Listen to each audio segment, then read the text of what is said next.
Good afternoon, everybody. Just checking if online can see the screen. Can you all see the screen online?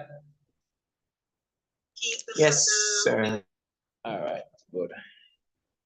All right, so today, by the request of the students in my program, they want us to look at some elevation, want us to look at some solid geometry, which is always number 6 on the exam paper. Also want some variations. And then a few persons want some other things. I don't know if we can actually get to them today. If we don't get to them today, you have to pick them up during the week, right? Because it's the last week for the exam. All right, so I want to start out with elevation. All right, I'm just going to, not a lot of material to go through to introduce it. Elevation really can be seen as the angle formed when looking upwards. All right, so it's usually about looking upwards, and the depression is when you're looking down. So let's say, for example, we have a tall object here, and this is horizontal ground, and let's say that this is vertical. So it's a vertical object, and this is horizontal ground. So the angle here would be 90 degrees, because the angle between vertical and horizontal is 90 degrees. And let's say that we have a point here on the ground, and we wanted to measure the angle of elevation from this point to the top of that tower. So for example, a pole. It's basically the angle through which you have to elevate the line of sight above the horizontal. This is horizontal. There's the angle between the horizontal and the line of sight when looking upwards. That's angle of elevation. So this angle would be the angle of elevation if this point is A and this point is T, and this is the bottom of the tower. So B for bottom of the tower, T for top of the tower. It's a point A on the ground. This angle theta here would be the angle of elevation of T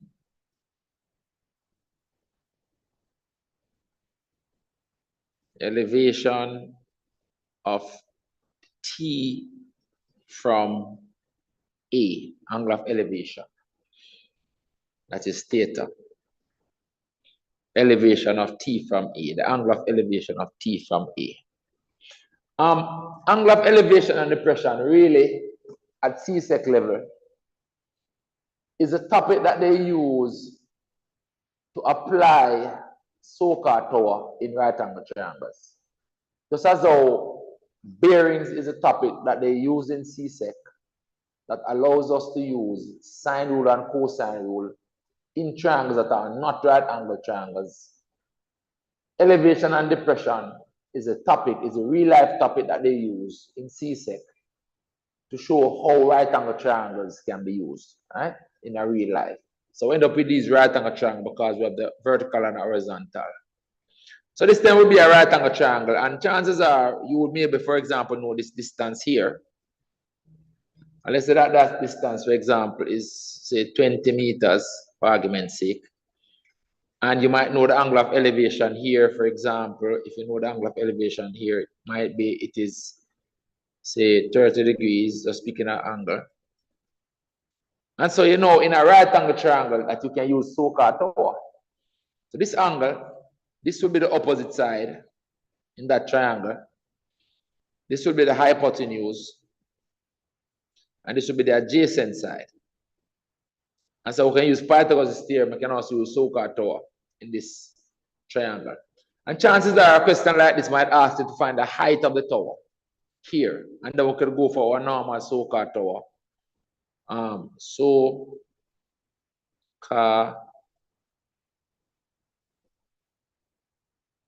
tower, because it's a right angle triangle. And in this case, we would know the adjacent. So I'm taking off adjacent for A. And we would want the opposite side. So I'm taking off the O for opposite. We would want the O for opposite. And so this is the one with 2 ticks on it. So it means that we would have to use tan, the tan trig ratio to get that. Hold on, somebody messaging me. Hold on a second. I think somebody want me to send the link to that.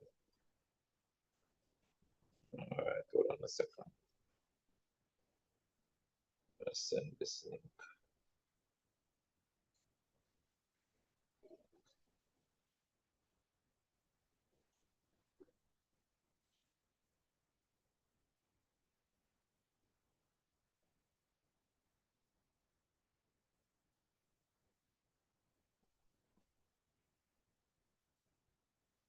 All right.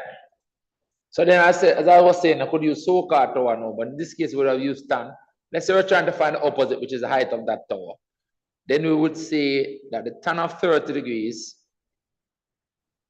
is equal to the opposite side, which is now TB, divided by the adjacent side, which is 20. And to find this TB, it's just a matter of taking this 20 and multiply it up here. And so the height of that tower, TB, will be equal to 20 times the tan of 30 degrees. And then we could work this out with a calculator. But this is a simple example. What happens in most cases is that they give you a situation where you have, for example, multiple angles of elevation, multiple points, and sometimes they even give you the angle of depression. But so let's talk about the relationship with the angle of depression and angle of elevation now, a little bit. All right, let's make the distinction. I'm going to copy this down onto the next page.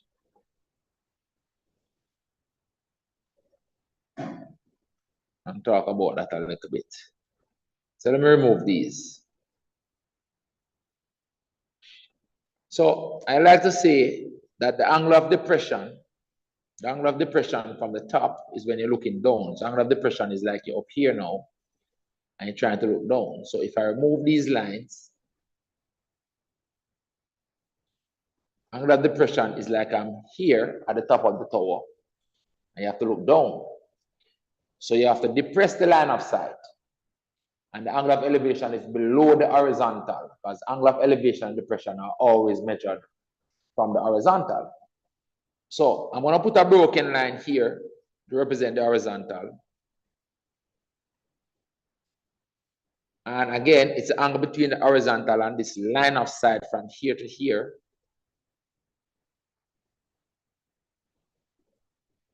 And the angle of depression now will be the angle looking down. And that angle will be 30 degrees as well. So if the angle down here was 30 degrees, then the angle of depression up here would also be 30 degrees. Now, why is that? Because if you look at it, we really have Z angles formed, because this side is horizontal and this side is horizontal as well.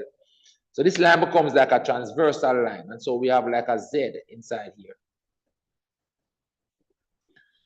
So we can know that whatever the angle of depression is from up top, it will always be equal to the angle of elevation from the bottom looking up. So the angle of depression up here is 30 degrees, then automatically the angle of elevation down here is also 30 degrees looking up. And the key thing we get in that is that the angle of depression right now is outside the triangle. And when using so-called tower, you want the angles that are inside the triangle, here or here. Now, a common mistake is a person to put the angle of depression right here. Try not to make that mistake. All right? Because oftentimes they will not show this horizontal line on the diagram. And so you might get a diagram with just that. And it tell you about the angle of depression from here to here. Right? So depression, angle of depression.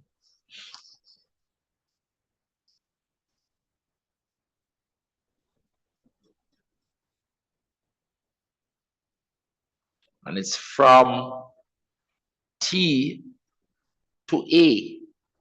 So you're looking down from T to A. And they tell you that it is 30 degrees. And a lot of people put the 30 degrees right here. Try not to make that mistake, because angle of depression is from the horizontal down. So what you would have to do in a case like this, you would have to implant or put in a horizontal line of a horizontal level as a reference level, and then show the angle of depression this way. And then also remember that because of this Z situation, angle of elevation from the other end looking up is going to be same angle, 30 degrees. And then we're going to work in the triangle and use so-called tower. There's nothing else to it really, you know. There's nothing else to it. It's just a matter now of applying and doing some questions. So the angle of elevation from the bottom looking up will always be equal to the angle of depression from the top looking down because of the Z angle situation.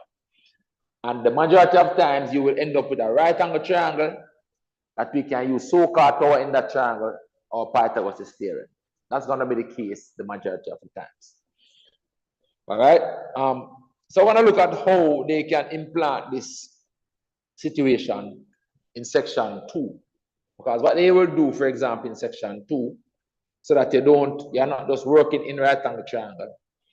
They might give you a situation where you have 2 points getting the angle of elevation from. So again, you have this vertical tower, and you have 2 points on this horizontal ground that you're measuring the angle of elevation from, one out here and one out here. So you're getting the angle of elevation up there, and also getting the angle of elevation up there. So you might say this one might be say 20 degrees, for example, looking up. And this one might be say 40 degrees, looking up. And what you might know, for example, you might know the distance between these 2 places. So it might be that you know this distance. Let's say that this distance, for example, is 15 meters between these 2 places. All right, that's what you know. And what else could you have known? Let's put this as 20 degrees again.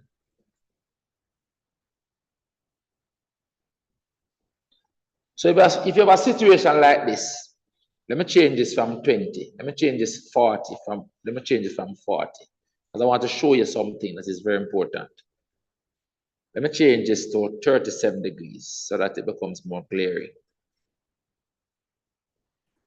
There's something when they give you a situation like this, I want you all to be mindful of.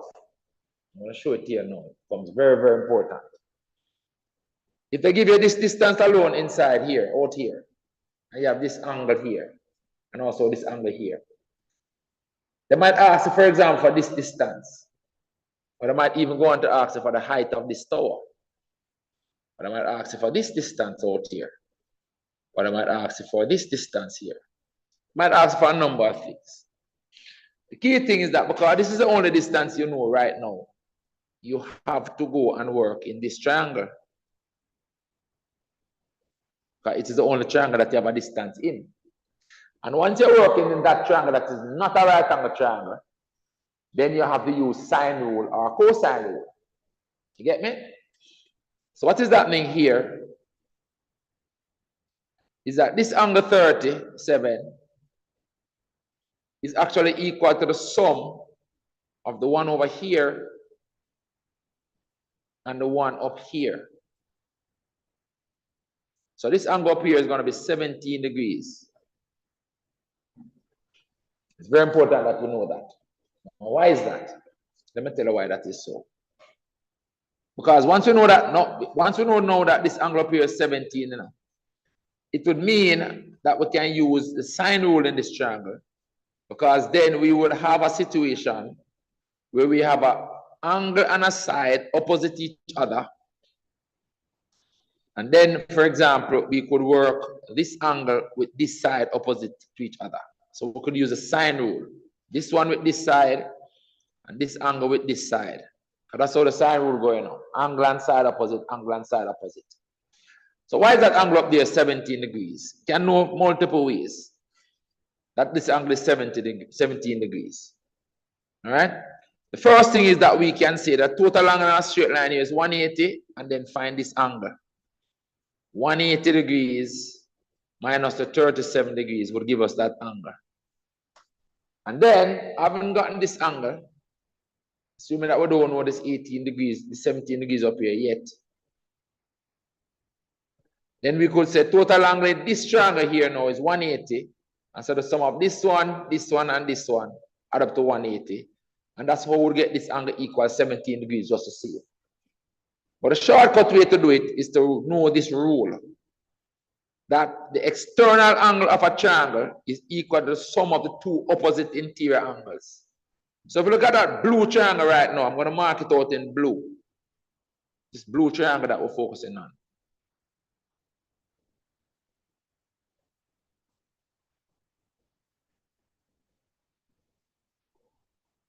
this blue triangle. If I take this side of the triangle and extend it out here, and then form the angle with the extension and the adjacent side to it, this angle 37, then this angle is what we call an exterior angle, because it is formed on the extension and the adjacent side and that blue triangle. So this would be an exterior angle.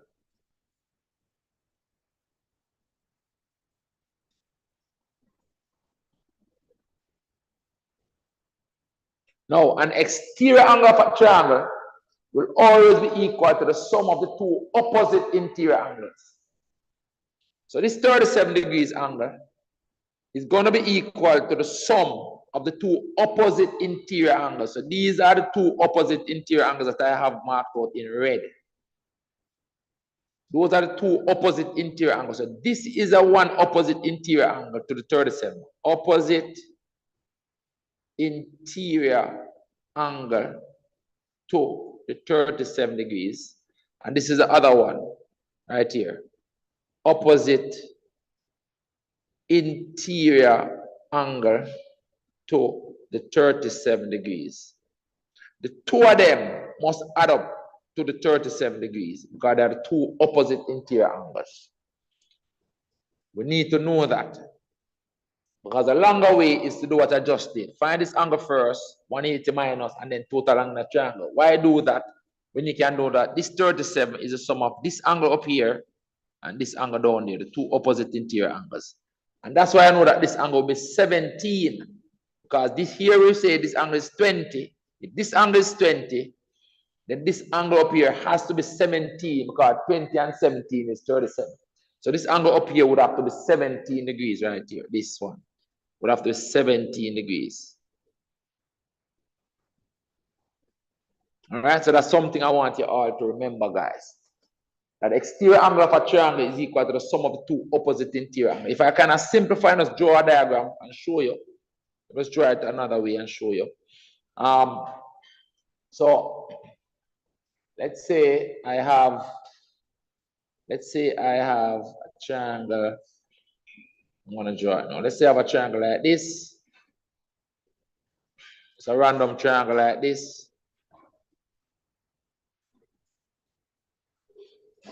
All I'm saying is that this exterior angle out here, that's just formed by the extension of one side and the adjacent side to it.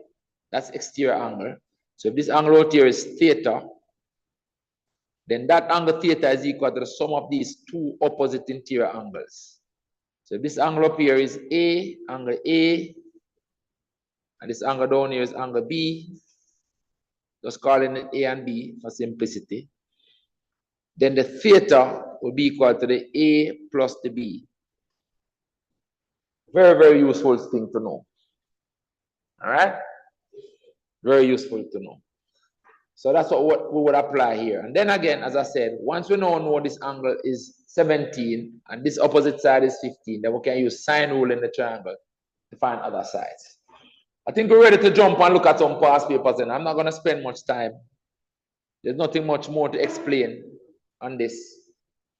But that is just a matter now of doing some questions. Online, everybody okay so far? Don't do anything yet, but understand that so far online?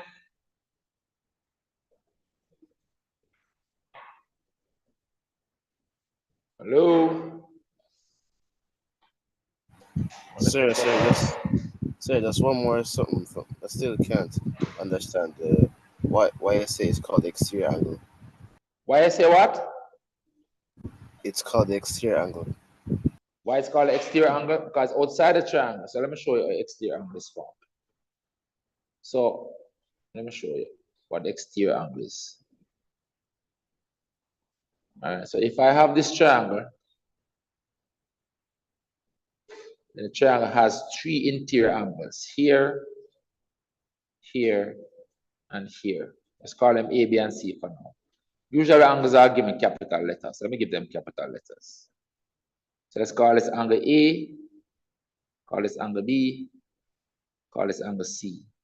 Those are all interior angles. They are between the sides on the interior side of the triangle. Interior, those are A, B, and C. They are the interior angles of the triangle. Now, let me remove the C, just for convenience. If I take this side, for example, on the triangle, and I extend it.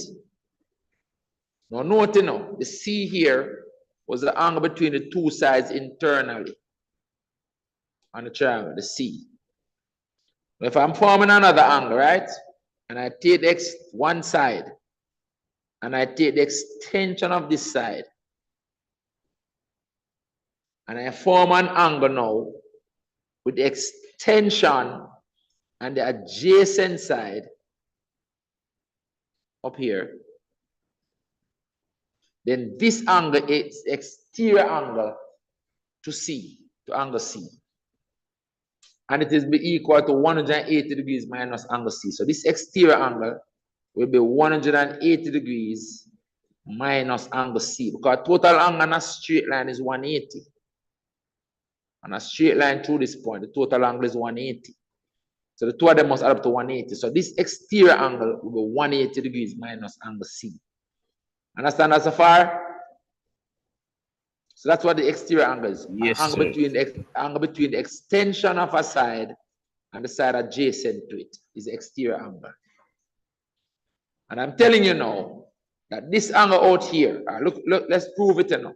So this angle out here, we're agreeing that it is 180 degrees minus C, right? This angle, because of total angle on a straight line. Look inside the triangle now. What we know about the triangles in the triangle? They add up to 180. So we can also write that A plus B plus C equals 180 degrees. Right? Watch this now.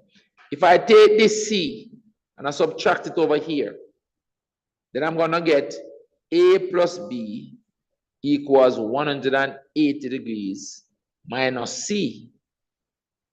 But this 180 degrees minus C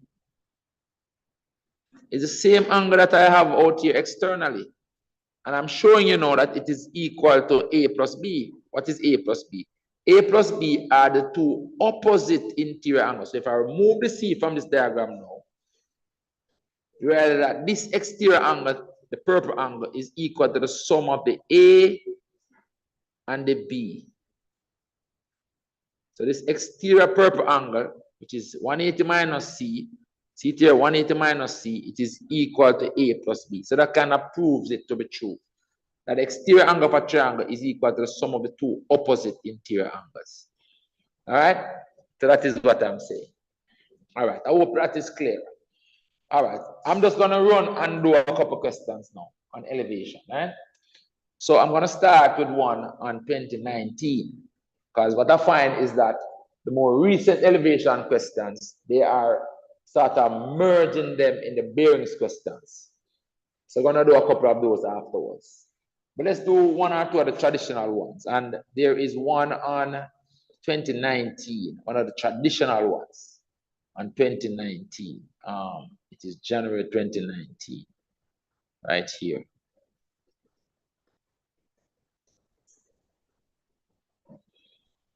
Question 9B.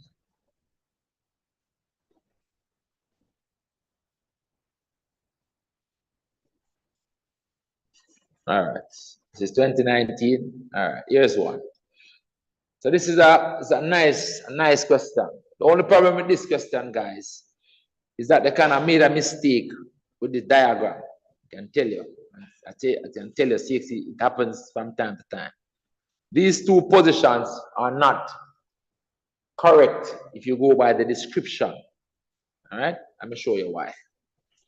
The question said, a person at the top of a lighthouse, TB, so this is a lighthouse, TB, sees two ships, S1 and S2, approaching the coast as illustrated in the diagram below. So these are two ships. They are approaching the coast. All right, that's what it says. Those two ships are approaching the coast. It says the angle of depression are 12 and 20 degrees respectively. Now remember, the angle of depression is measured from up here now, from horizontal down. And it said respectively. Now the word respectively would suggest that the angle of depression of this one, the first one, is 12 degrees. The first value, 12 degrees. And angle of depression of the second one is this angle, 20 degrees. I'm going to show you why that is wrong. Because the angle of depression, the 12 degrees, will be the smaller of the two angles, don't? But I agree with that? So it must mean then that the smaller of the two angles, this one, is 12 degrees. Can't be that this is 20. Can't be that this one is 12. And this smaller one is 20. The larger one clearly is the 20. But if you look now, if you look at the 12 degrees one, right here, it's actually 12 degrees down to S2. See that? But they basically connected 12 degrees to S2 by saying respectively. Because they named S2 first, S1 first, and then S2. And then they named the 12 degrees and then the 20 degrees. So if you go by the word respectively, you would say that the angle of depression of S1 is the 12 degrees, and the angle of depression of S2 is the 20 degrees. So clearly that's a mistake. You get me? Online, can you see that that's a mistake? Yes, sir. Good. So what I'm going to do, to make it make sense, I'm going to switch around these two and put the S1 out here. All right? I'm going to change this to S1. And if you're in the exam and you see that, guys, you have to do it. Remember, I know it's human beings setting the questions that they make mistakes sometimes. This question will be inconsistent because they go on to ask us.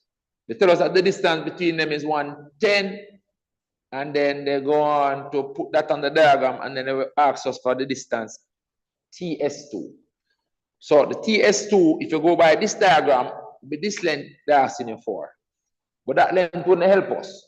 But let me show you now. So I'm going to switch it around based on this information. It is clear that they have it the wrong way around. So I'm going to change this to 1, S1, and change this to S2. But that will want to make it make sense. All right? Then I will continue now. So I realize that I make a mistake with the wording of the question, the word respectively. It don't make any sense. So now, by changing this to S1 and changing this to S2, I can accept now that the angle of elevation to S1 is 12 degrees because that's a smaller depression angle. Angle of depression, of S2 is now 20 degrees, the larger one. So I'm going to put in the 20 degrees here now for the larger one. So this is my 20 degrees now. Angle of depression, remember, it's from the horizontal down. So this will be my angle of depression, 20 degrees down here. All right? They also said that the distance between the two ships is 110 degrees, 110 meters. They are 110 meters apart. So it means that this distance here is 110 meters. That's 110 meters apart. So I'm going to put 110 on the diagram here. That is this distance. That's all we know. That's the only distance we know. Since this is the only distance we know, we cannot do any work in this triangle now, that right angle triangle. You know. Cannot do any work in it right now. All right? Now, something else I want to point out to you. Let's populate the diagram. Since the angle of depression, this line is an angle of depression of 12 degrees. It means that we can implant an angle of elevation the opposite way down here, also 12 degrees. I'm going to put that in right away. So since the angle of depression looking down is 12 degrees, then looking up is the same 12 degrees. So I'm going to put this 12 degrees inside here. Looking up. Similarly, this line, angle of depression of this line is 20 degrees, looking down. So the angle of elevation looking up from the other end is also 20 degrees. I'm going to put the 20 degrees down here as well. So you might say, sir, why you do that? Why you put the angles down here? Because all the trig ratios and the trigonometry that we learn, the angles need to be inside the triangle. We have not learned any trigonometry with the angles outside the triangle. And we are going to be working in these triangles. We are going to be working in this triangle, for example. So we need angles inside it. The angle outside the triangle cannot help us. We're going to be working in this bigger triangle, which is also a right angle triangle, possibly. That is a larger right angle triangle.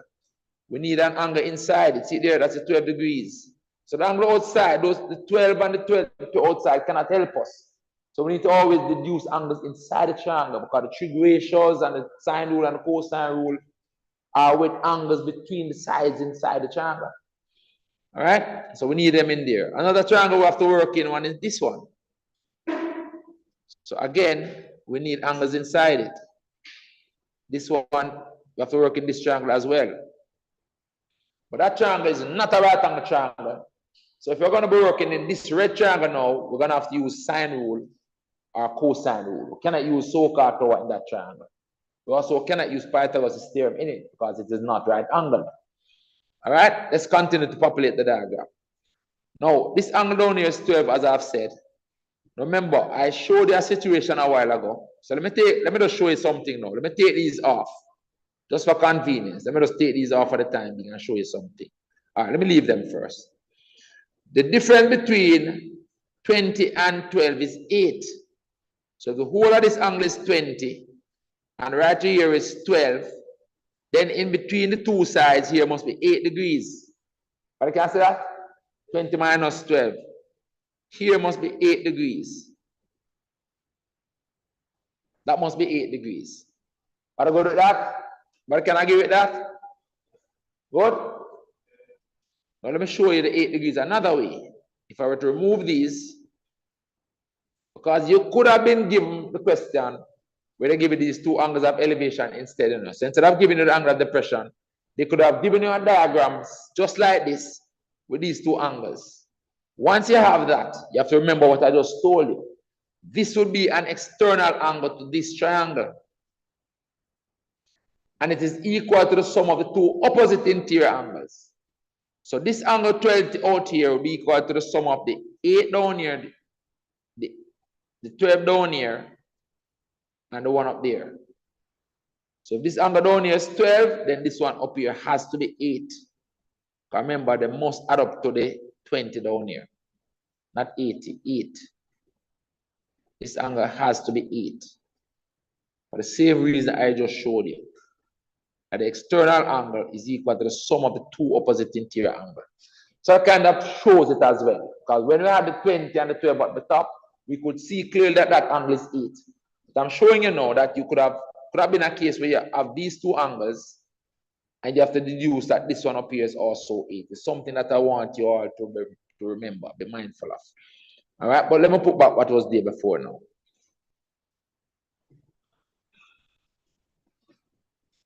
So that is what was there. And we got the 8 degrees here anyway. All right. So the question now asks us to complete the diagram by inserting the angles of depression, which we have done. So them here, the 12 and the 20, and the distance between the shapes. So we have done that, the 110. So I've answered the first part by populating that diagram. And we have gone a bit further to work out that this angle here is 8 degrees. The difference between the 20 and the 12 is 8 degrees. The next part now wants us to calculate to the nearest meter. To the nearest meter means that you don't put any decimal on the answer, right? To the nearest whole number, the distance. The distance TS between the top of the tower and chip 2. So the fact that we have now placed our S2 here, this question is asking us for this distance. T to S, asking us for this. That's what that question is asking us for. That's what TS is. That red line. So to calculate that red line, we're going to come and work in this triangle. As I said, we cannot use so-called tower in it, but it is not a right angle triangle. We have to use the sine rule or the cosine rule. How are we going to use the sine rule and the cosine rule? Remember, you need an angle and a side opposite each other, where you know both of them. And this is it. That's why we had to find this 8. Because you're going to use this 8 with this 110. That is one pair that you're going to use. I'm going to use this side that you want, the side that you want here. You can call it x. Let's call it x for now. You're going to use that side x with this side, this angle opposite to it, in the sine rule. So side, angle opposite, side, angle opposite. So that is how we're going to set up the sine rule in that red triangle to find the length, TS2. And it's going to be like this now. We're going to use the sine rule. Tell the examiner, we're using the sine rule.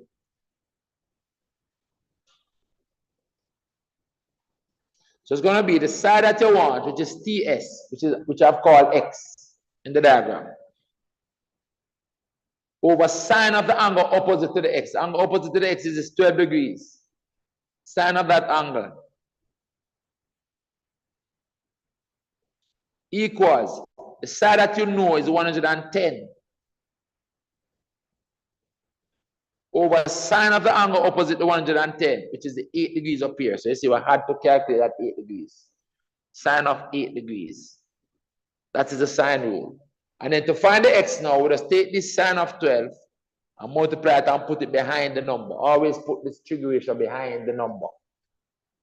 So we're going to multiply the sine of 12 up there and get the x. So the x is going to be equal to 110 times the sine of 12 degrees divided by the sine of 8 degrees. And we can work it out. We have called this distance x. Let's put it here. We have called it x. So I'm telling the examiner that I've called that distance x. So when I calculate x down here, I would have found my distance. And I said to give it to the nearest meter. So let me get a calculator and work it out now. So doing that calculation. Huh? All right. So let's work it out still. So it's a fraction 110 times the sine of 12 degrees. Make sure to calculate in degrees. Yes, it is. Divided by the sine of 8 degrees. That's 164.3, but I said to the nearest meter, means that I don't put any decimal on it. So it's 164 meters. So that's the length of this side up here. It's 164 meters, this side, this red side. 164. But okay with that so far, online? Yes, sir. All right. I am. All right. The next part now says they want us to calculate the height of the lighthouse, TB. So they're now asking us in this triangle for this side. So to calculate that side, we can come and work in this right angle triangle now, which we're going to mark out fully now in red. I'm going to mark it out fully in red now. We're going to work in this triangle now.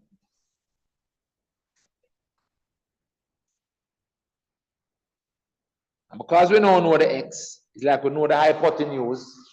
And we're trying to find this side to the angle, which is the opposite side. So the side over here that we're trying to find now is the opposite side. And x is the hypotenuse. So because the right angle triangle in that red triangle now, we can use so-called tower in it to find the TB. Because it's a right angle triangle. So we're going to say, we're going to use sine. That's all we know it's sine. Because remember, it is so car tower. That's the option. What are the sides involved? The sides involved are the opposite side, because that's what we're trying to find. So I'm going to tick O for opposite. And I know the hypotenuse. Remember, x is my hypotenuse. The side opposite the 90 degrees is my hypotenuse. So I know the hypotenuse, HH. So this one has 2 ticks on it. So I know that I must use sine to get the opposite side, which is the height. So I'm going to use sine trig ratio, sine of 20. So I'm going to say, let me just write it here and then we'll copy it down. I'm going to say the sine of 20 degrees is equal to the opposite side of O, which is TB. We can just call it TB. Over the hypotenuse, which is x, and work out x to be 164 down here. So divide this by 164. So that's when we use the sine trig ratio. We'll just move this down now on the next page and continue. So that's what I'm going to do.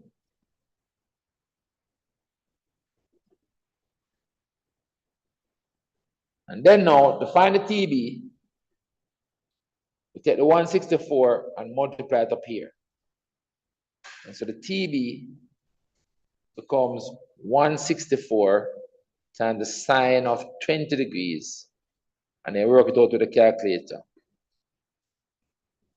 How much? 164 times the sine of 20 degrees. 56 meters. Question done. That is it. But okay with that one? You all okay inside here? Yes, online, everybody good? Yes, sir. All right, beautiful. All right, the next one we're gonna do is 2016. 2016 10B is another one, another traditional one. We're gonna do the traditional ones first, and then we're gonna look at the ones that were setting them recently. We're kind of tying them up in the bearings question. That's what they've been doing recent times. All right, so we're looking at 2016. 2016 as June 2016. So looking for June 2016.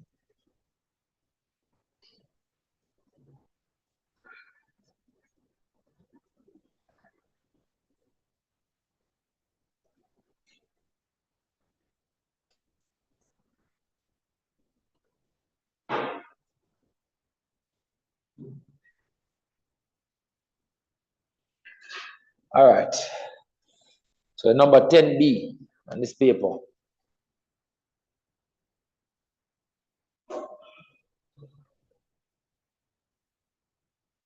There you go. Another similar question to what we just did. All right. So to give us this diagram, again, it's a two ships thing. It says the angle below not drawn to scale shows two ships, R and S, at anchor on a lake of calm waters, meaning they're not moving. So these are two ships. They're on a lake. The water is calm, means that they're not moving. Stay in one place. It says FT is a vertical tower. So this is a vertical tower. All right, so that's why this angle is 90 degrees, because the angle between horizontal and vertical is 90 degrees. So FT is a vertical tower. And it says FSR is a straight line, and the distance RS is 150 meters. Again, that's the distance between the two ships, similar to the one that we just did. And this time, what they gave was the two angles of elevation. Right? So this is basically almost the same thing, just written a different way. The angles of elevation of T, top of the tower, from R and S are 22 and 40 degrees respectively. These angles are okay, because from the further distance, the angle of elevation will be less. All right? And from this one, from this point, angle of elevation is 40 degrees, as you can see there. So those two angles are correct. It says, F is the foot of the tower down here. And the question said, calculate giving your answer to one decimal place where appropriate, the measure of angle RTS. Now, where's that angle? RTS. That's this angle right here. They're asking us for. And it's the same situation that I just showed you a while ago. That's very good to know and remember in these questions. In this triangle, marked out in red, make it becomes clearer for everybody to see. In this triangle,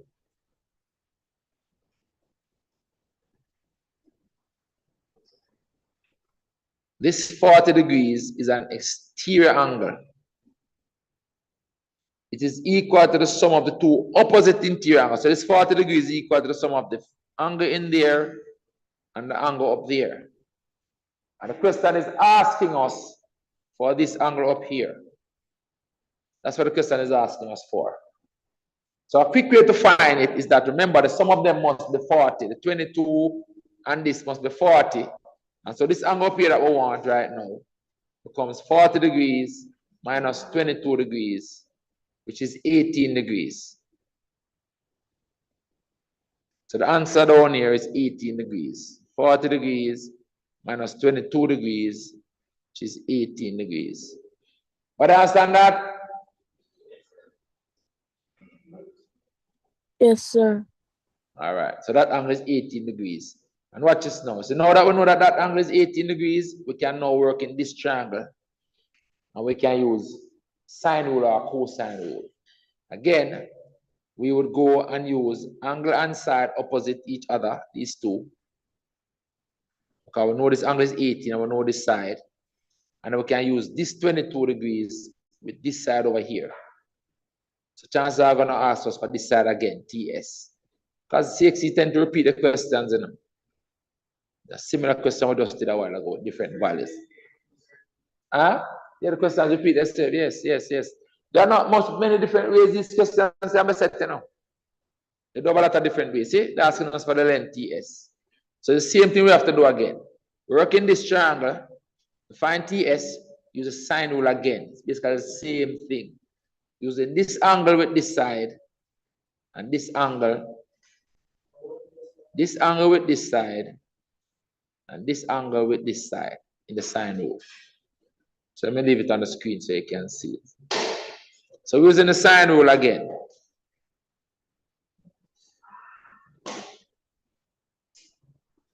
It's going to be the side that we want, which is the TS, over sine of the angle opposite to the side that we want. The side that we want is TS. The angle opposite to the TS is 22 degrees down here. So it's TS over the sine of 22 equal the side that we know is a 150 over the side opposite, sine of the angle opposite, sorry, which is the 18 degrees up here, the 18 degrees up here. Sine of 18 degrees. And you see, they don't give a lot of space to work, because they know that there's not a lot of work needed for these questions. So let's make this small and zoom up, and then work it out. So that's the sine rule that we are using right here. And in the transposition now is to take this sine of 22 again, multiply it up here and put it behind the number. All right, so the calculator is not confused. So TS becomes 150 times the sine of 22 degrees divided by the sine of 18 degrees. And you put that in the calculator and work it out. Huh? 181. All right, 181. But this time, that's a 1 decimal, please. Follow instructions. This is a 1 decimal, please. Give your answer to 1 decimal, please. We are appropriate. This one is not 1 decimal, please, because it's exact. Huh? 181.8. I'm going to tell me 181. Because 181.8 and you're correcting, you should put 182. If you're correcting a value, you have to correct it the right way. So if you get 181.8, and you're going to correct it to the nearest whole number, you have to put 182. See that? So that's why I'm worked out myself. So it's 181.8. I worked out myself, not just now again. See if we have no more credibility first.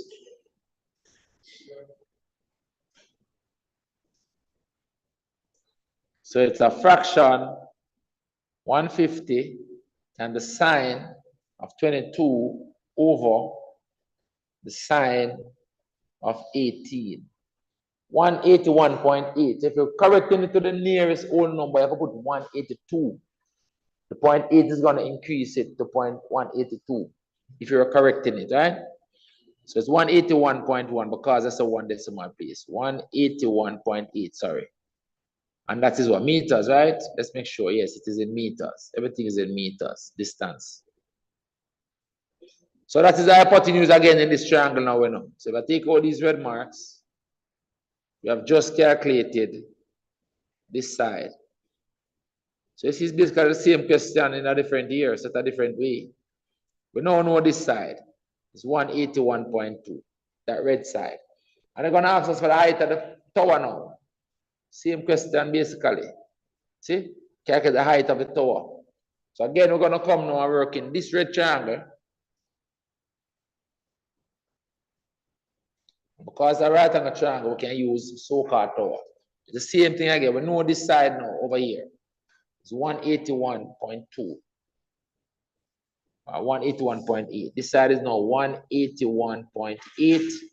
And we're trying to find TS over here.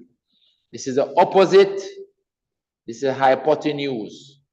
Opposite and hypotenuse are connected with the sine trig ratio. So we're going to sine of 40 equals this over that. So set it up.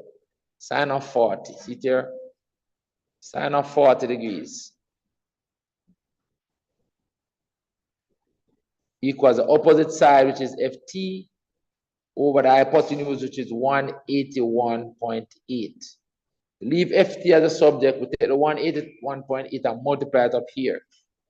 So we get 181.8 times the sine of 40 degrees equals the FT that they're asking us to calculate. Let's shift it over and let's put the final answer. All right, so this is FT. So we can say, therefore, FT equals, working this out now, 181.8 times the sine of 40. So it's 181.8 times the sine of 40 degrees. And we get 116.9 if I correct it. 116.9 become the answer. 116.9 meters. This right here is the height of the tower. And that is it. Almost the same question. All right? Almost the same question, basically. But I go to that. Online, everybody okay? Online, everybody okay? Yes, sir. On. Yes, sir. All right. Me, yeah, I'm good. All right, good. Hold on a second. All right. Let's find another one. More maths equals better maths. So one of the one on 2015. All right, that's the one on 2015. All right, so the 2015 one is what? June 2015. There's one there as well. No, not that one. Wrong one, I press. 2015.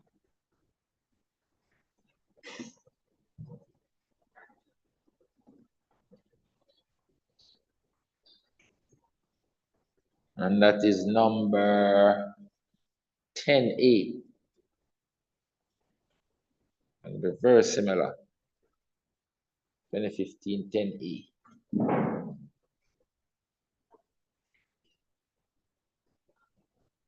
There you go. Similar question, guys. Similar. Two angles and so on again, right? Let's look at this one says. It says the diagram below not drawn to scale shows a vertical tower BT. So this is a vertical tower BT with a flagpole TP mounted on it. So that's a flagpole on top. It says a point R is on the same horizontal ground as B. So this point is on the same horizontal ground as the base B. So it means that this line is horizontal and this is vertical.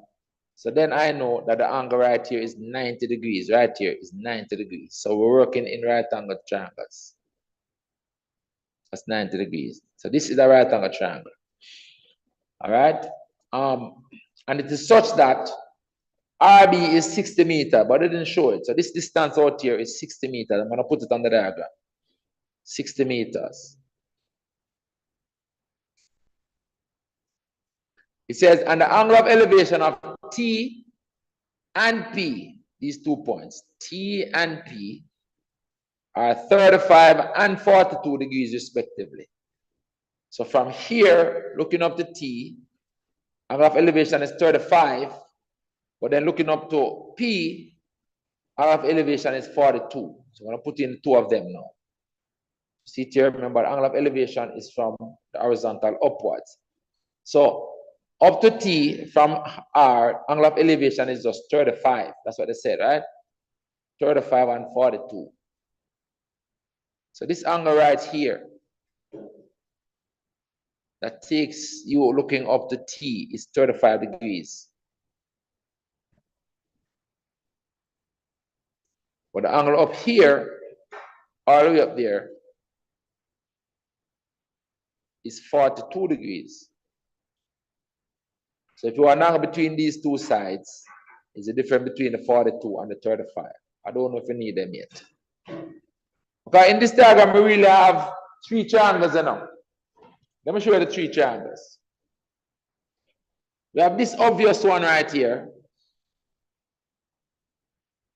in which the angle is 35 degrees.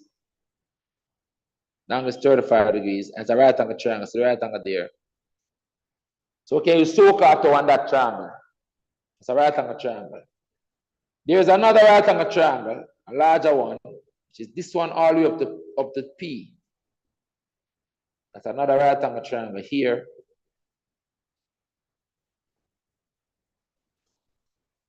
Again, the angle is 90, but this time now the angle is 42 degrees in that larger right angle triangle.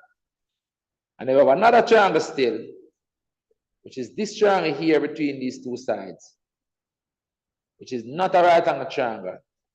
So working in that shaded red triangle, then we have to use sine rule or cosine rule. But chances are we won't need to work in it in this question. All right?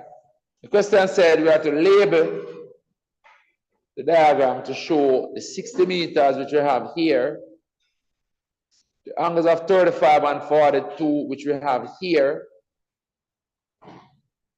any right angle which we have here. So I've shown everything that they want. Next part is for us to calculate the length of the flagpole, giving our answer to the nearest meter. So basically trying to get this length of the flagpole. So let me tell you how we can get the length of that flagpole now. We can work in this big triangle first.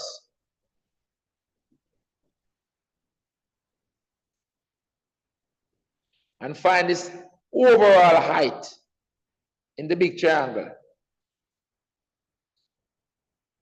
Using, we're going to use tan. I want to use opposite over adjacent. In the big triangle, the angle is going to be 42 degrees. And this overall height over there is the opposite side. And this adjacent is a 60. So we're going to use tan. Opposite and adjacent is tan to find that overall height from B to P. And then we're going to come and we're going to work in this smaller right angle triangle.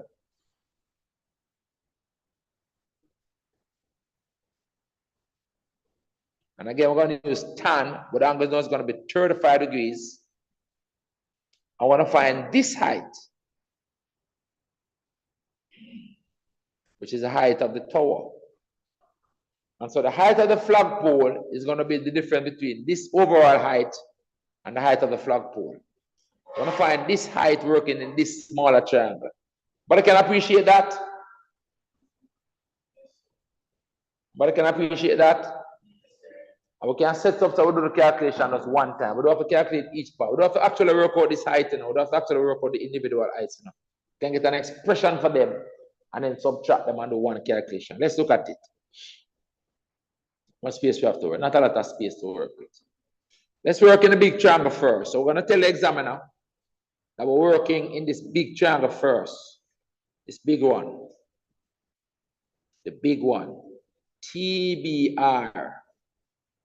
We're trying to find BP.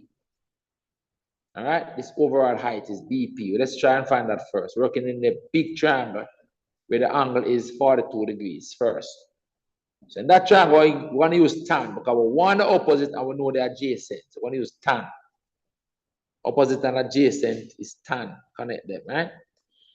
So we want to use tan. So in the big triangle, working in triangle, PBR, the big one, I'm going to use tan. Tan of the big angle, 42 degrees, is going to be equal to the opposite side, BP, over the adjacent side, which is 60. Opposite over adjacent. Tan equal opposite over adjacent. Take this 60 and multiply it up here. So the BP is going to be equal to 60 times the tan of 42 degrees. I don't have to work it out yet. That's the overall height. Then we're going to work in the other triangle, the smaller one, with angle is 35 degrees. This one now. And that one angle is 35 degrees. So let's tell the examiner, working now in triangle TBR. TBR.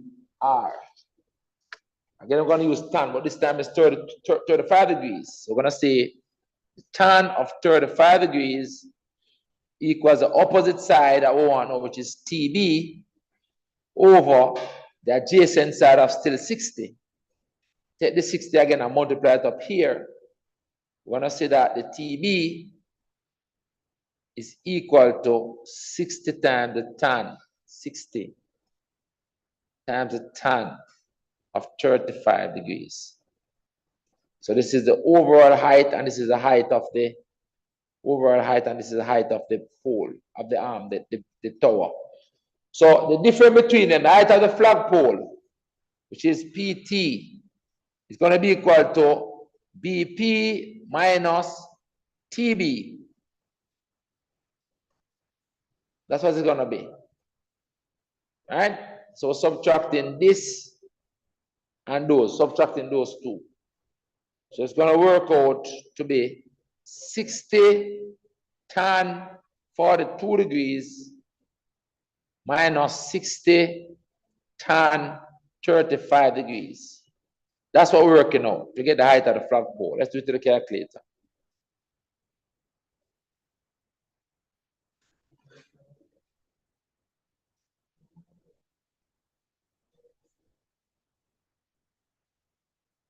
So it's going to become 60 times the tan of 42 minus 60 times the tan of 35. We didn't need the individual values. And I said to the nearest meter is 12. That's 12 meters. And that is the answer right there. 12 meters. Everybody go to that? Yes, sir. Online, everybody okay? Yes, sir. All right, 3 down. Let's start. Yes. So we're gonna do 2 of the more recent questions now and show you how CSEC been intertwining the elevation in the bearings questions. So more than likely, if you get it again, this is how it's possibly will look. All right. So when I look at the January 2024 paper, which is the paper that was just January gone. All right. Most recent exam paper, January 2024. See it here? Yeah, paper just gone January. No, most people get green cheap on that, sir. Green trees, sir. All right, come. Grade 1 time in June. All right, look how they intertwine the bearings with this, the elevation with this bearings question. Let's look at it.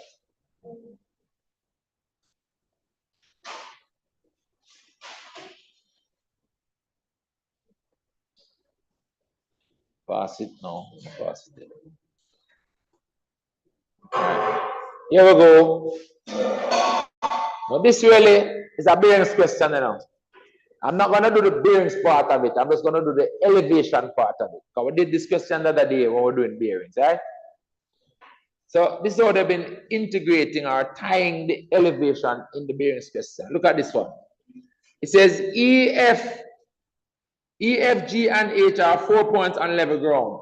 So these are 4 points on level ground. So like you're up in the sky and looking down at these 4 points on the ground. All right. It says the diagram below gives information on the distances and the angles between the points. First one is for us to show that this angle X is actually 29.5 degrees. All right. We did this question the other day. What would happen is that we would have to work in this triangle I use cosine rule to find the x. I'm not going to do it now again. I did it the other day, last week. All right? So if you want to find it, you can look for the one that we did the bearings marathon, right? And you will see me work out that angle. So I'm not interested in that angle now, but we know it's 29.5 degrees. The next part now says, you know, this is the elevation part now that they intertwine with the bearings. It says a vertical tower GT is constructed at the point G and is pivoted to the ground at the points E, F, and H using pieces of wire. Remember, they put it at G. So this is where G is on the diagram. So like they put a vertical thing, but you're not going to see it, you know, because the top of it, what they say it is? GT, GT. T is the top of the tower. Or the top of, yes, a tower, right? A tower, a vertical tower. So T is right on top here. So this point where you see the G. The T is at the same place. But it's a vertical tower. So like you have this vertical tower at the point G.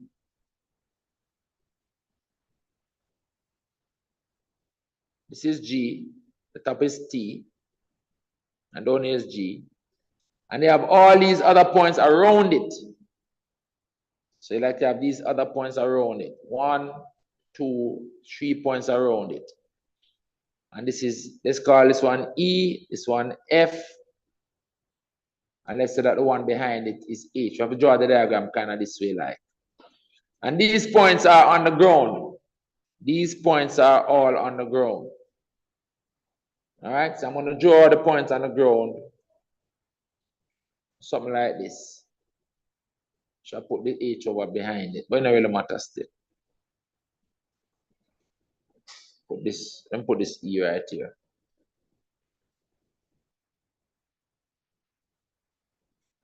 So that these points in red are on the ground.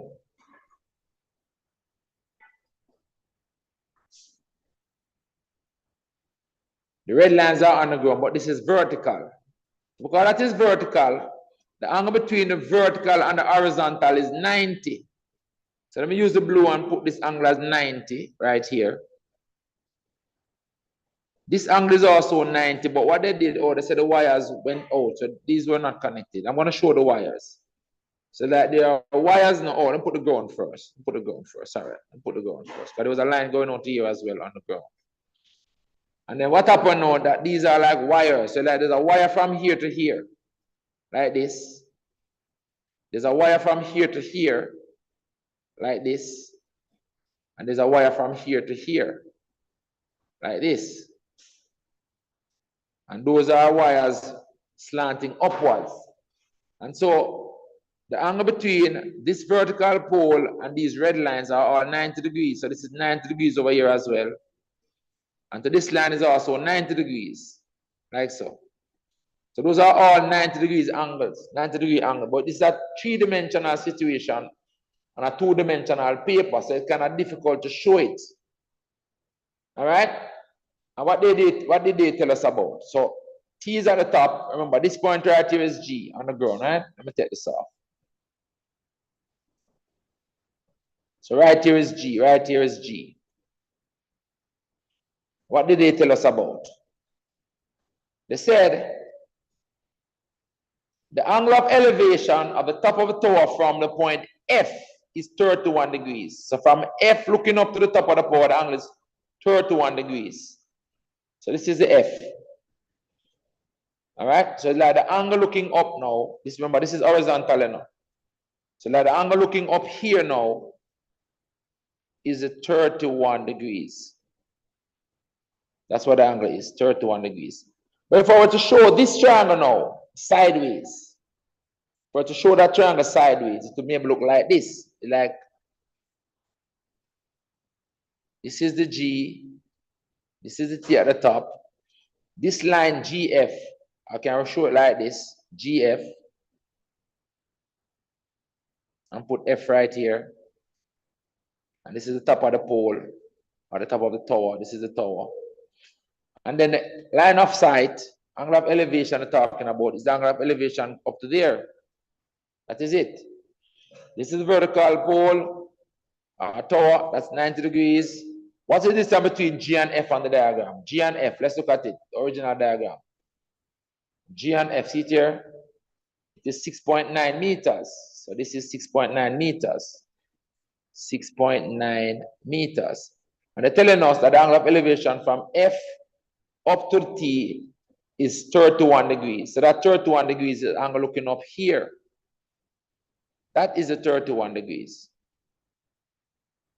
So we have to kind of deduce that triangle from what they have said. So this is the triangle that we're working in now for the elevation. If you look at it from the side, so like we're looking at this triangle from the side here. So like we're over here and we're looking at it, that's the eye looking at the diagram from the side.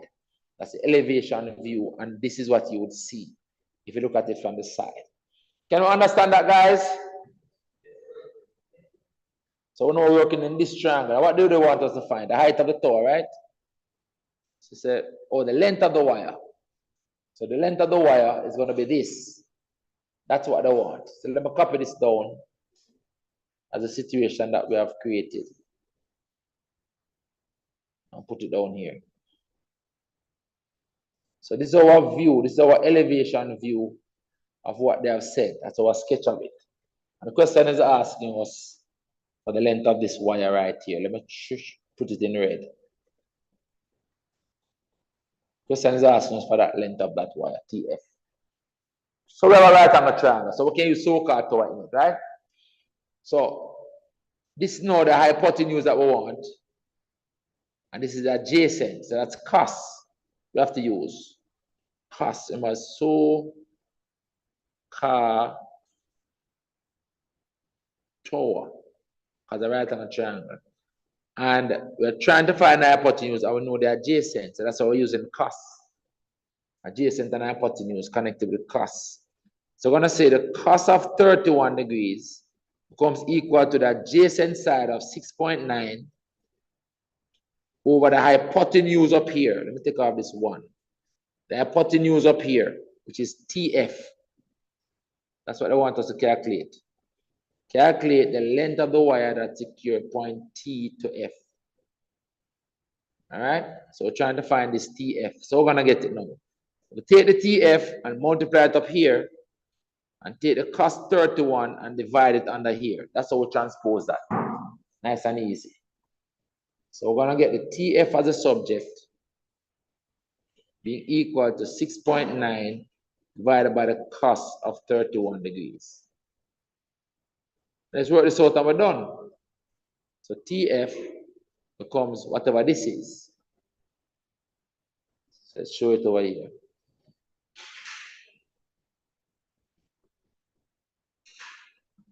So see it here, we're doing a fraction 6.9 over the cos of 31. So we get 8 meters. 8 meters. So we're going to put 8.05. 8.05. Three significant figures. It's meters, right? Because this was in meters, yes. And that is the answer. But okay with that? Online? But all right? Yes, sir. Students online, okay? All right. Remember, if you don't understand, you have to talk, you know. If you don't understand, you have to talk. This thing keep tripping out on this device. I don't know why. All right. And there's another one on 2023 paper. Let's look at the 2023 paper now. There's another one there. 2023. And it is a January 2023. Show you how they're kind of intertwining the elevation with the 2023 with the bearings question. Similar kind of stuff. This is the last one I'm going to do on this, you know, because I think there's nothing else really after this. I'm going to take a short break. and short break and come back and do something else. Maybe solid geometry. All right? Like a 10 minutes break or less. All right, so we're looking for number 9.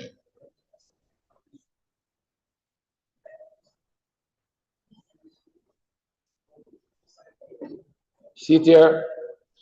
This question is a bearings question. Well, I don't know. Well, let's see. I think it's a bearings question, but they intertwine the elevation in it. It says the diagram below shows 4 points, P, Q, R, and S on level ground where pillars will be placed to mark the outline for a foundation. All right? That is those points. We're not going to do the entire questions because I think we did this the other day where we did bearings. It says, there is a vertical post, RT at R. Again, see, they're not showing the T because this is on horizontal ground. And it's a vertical post, RT at R. So see the point R here. So there's a vertical post there. And if you're looking from the sky, it will gonna be on top of the R. All right, so again, we'll have to pull out this situation and see what it is.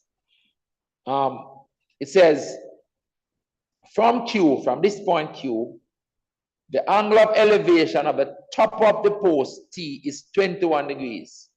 And I want us to find the height of the post.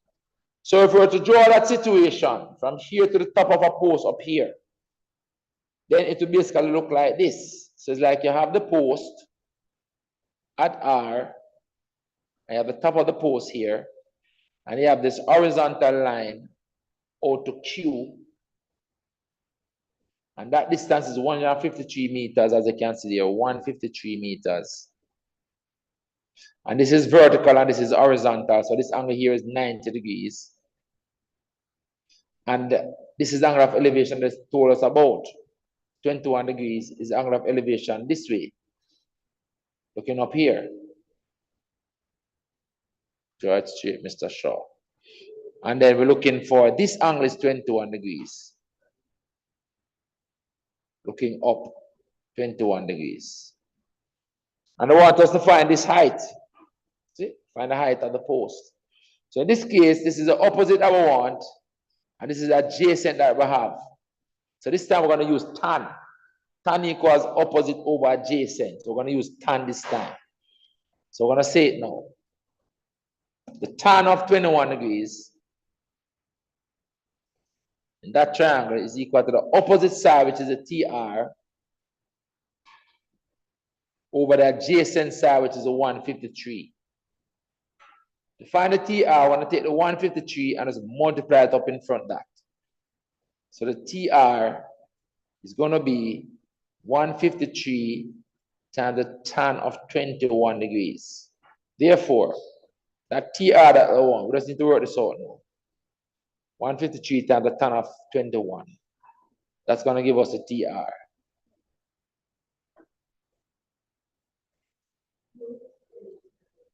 So it's 153 times the tan of 21. That's 58.7. 58.7 meters. That is it. All right. But to go to that? Yes, sir. Yes? Huh? Why did I do what? Why did I what? Because I'm working with 3 significant figures. So remember, when the question don't tell you the level of accuracy that you must give, a general rule is to give your answer to 3 significant figures. This one didn't tell us anything about how accurately they want the answer.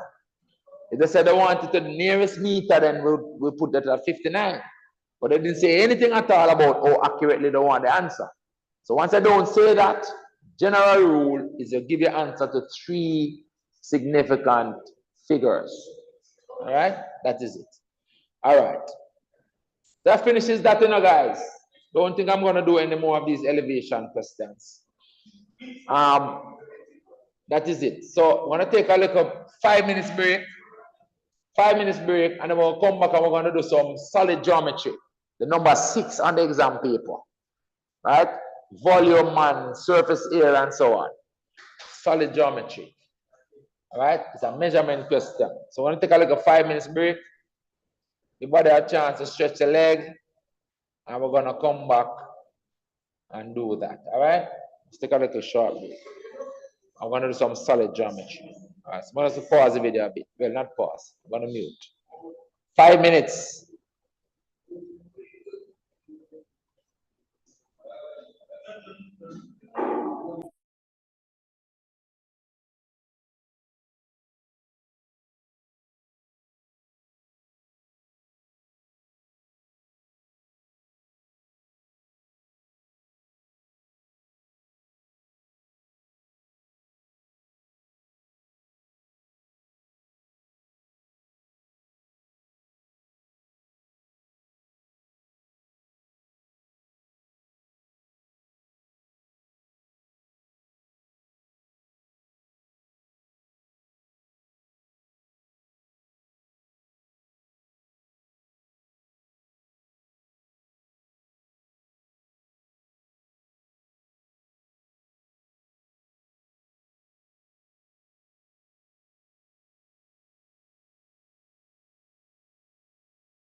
One moment, everybody. One moment. One moment.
Ready again, guys. Ready again.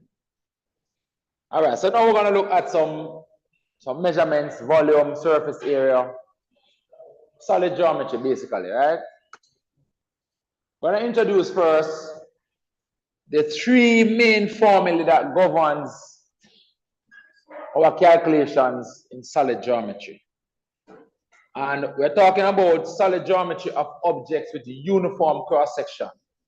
Objects with uniform cross-section. So for example, if I have some shape, there's some random shape. Let me maybe give a shape. Let's have a shape like this. I'll put a proper shape. Let's put a rectangular prism as the example. Let's say we have a rectangular prism like this. A triangular prism, sorry. Put this as broken lines down here.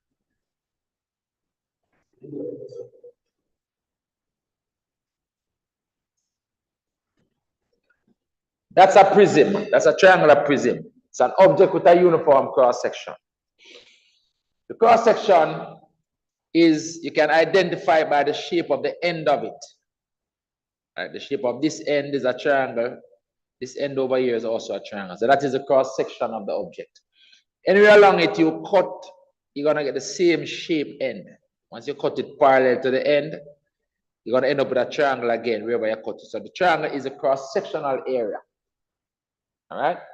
So there are some key things about a shape like this. And what I'm going to say about this, it basically goes for any object that has a uniform cross-section. Any solid that has a uniform cross-section, whether this cross-section is a triangle like this one, a square, a rectangle, a circle, semicircle, whatever the shape is. Once an object with a uniform cross-section, there are three formulae that governs the calculations on it. What are the three formulae? So the first thing I'm going to introduce or talk about is the area of the cross-section, the cross-sectional area. that end and that end will have the same area, has the same shape, same dimension, same everything. We're going to call that area A, cross-sectional area A. For simplicity, we're just going to call it the end area. That's the area of the end.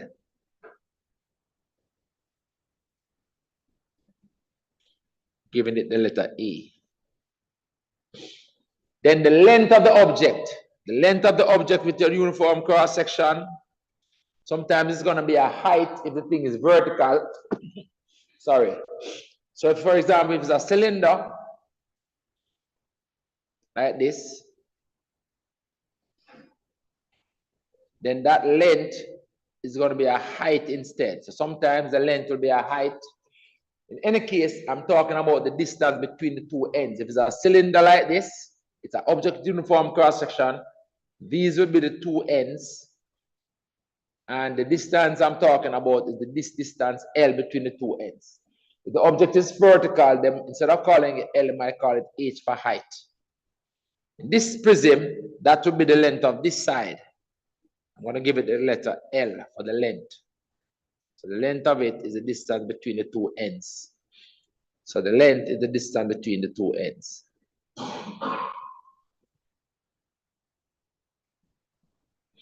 And then I'm going to introduce another dimension, which is the perimeter of the end. I'm just going to call it perimeter. Perimeter of the end. Let me write it out. The perimeter of the end. That's the distance around the shape, the cross-section. The perimeter of the cross-section. Perimeter of the end. Perimeter.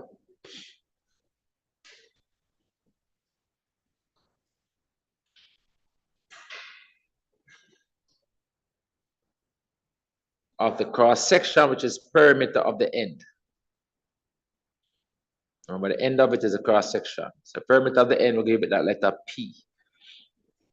So in this diagram, the perimeter will be the length of these three sides added together. That's the perimeter of the end, the distance around the end. Now, these three measures can be used to calculate the important things of this object with uniform cross-section. What are those important things?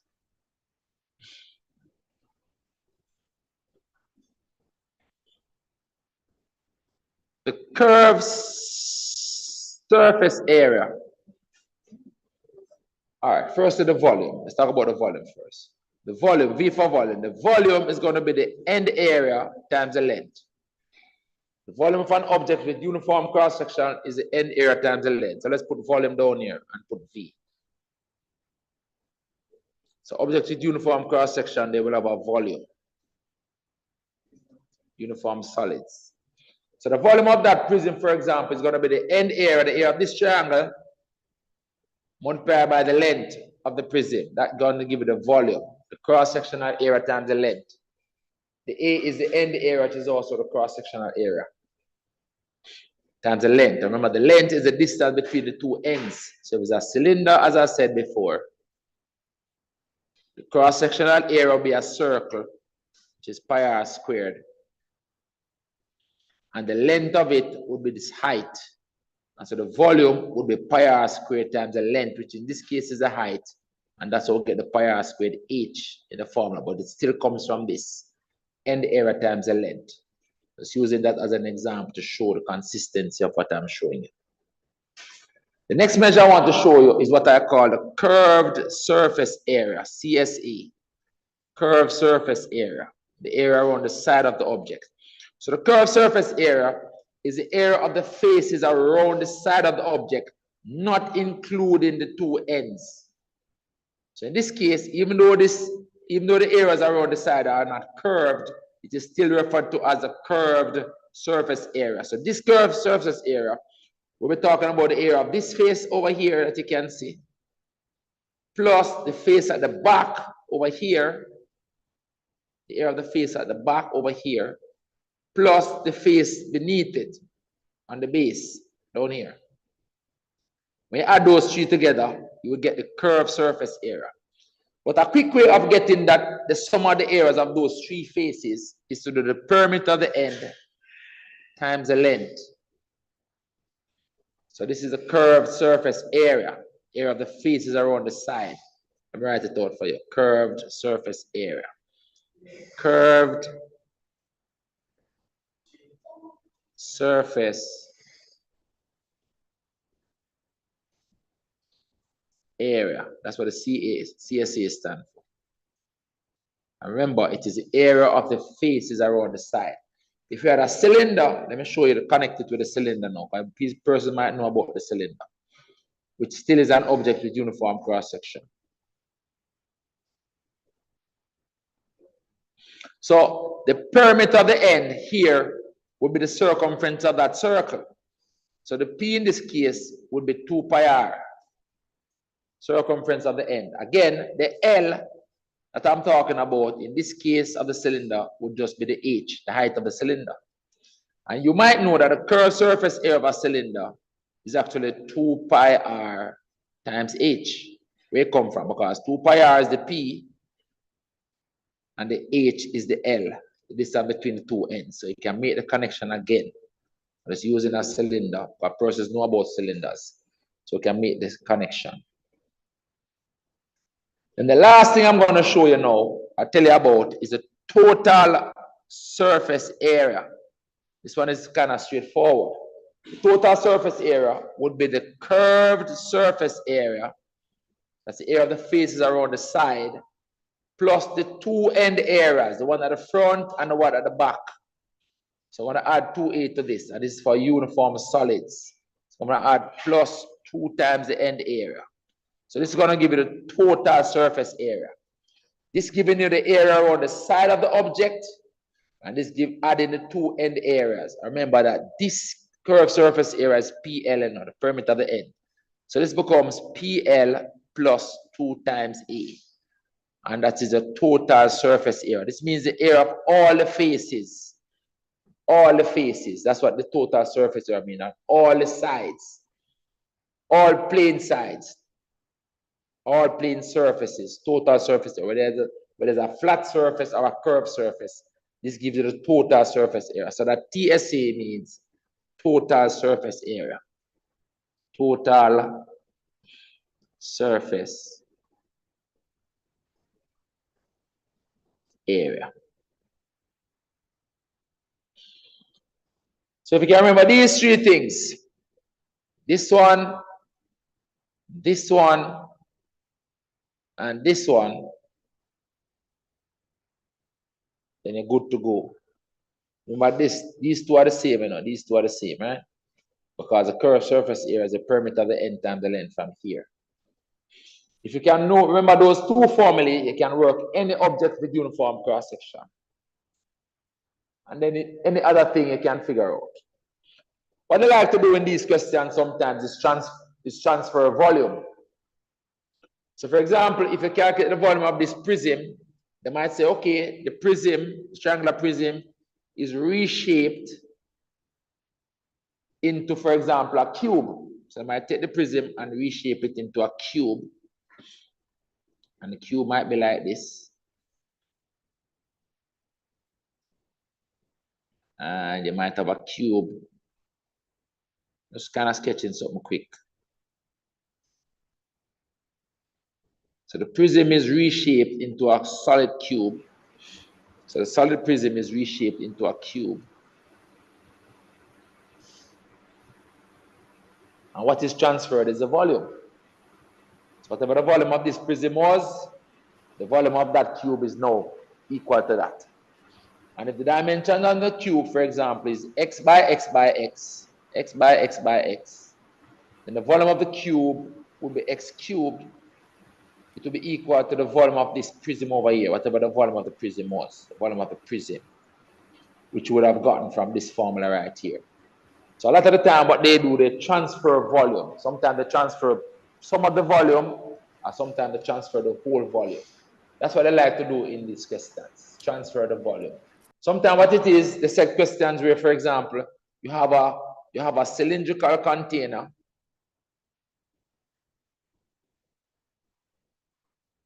And it has liquid in it up to a level. Then put liquid in blue. So you have a cylindrical container, and you have liquid in it up to a level, for example. I'm showing you how they like to set these questions, right? You have liquid in it. And then that liquid now might be poured into some other object, like maybe this liquid might be poured into a rectangular container that is of this shape.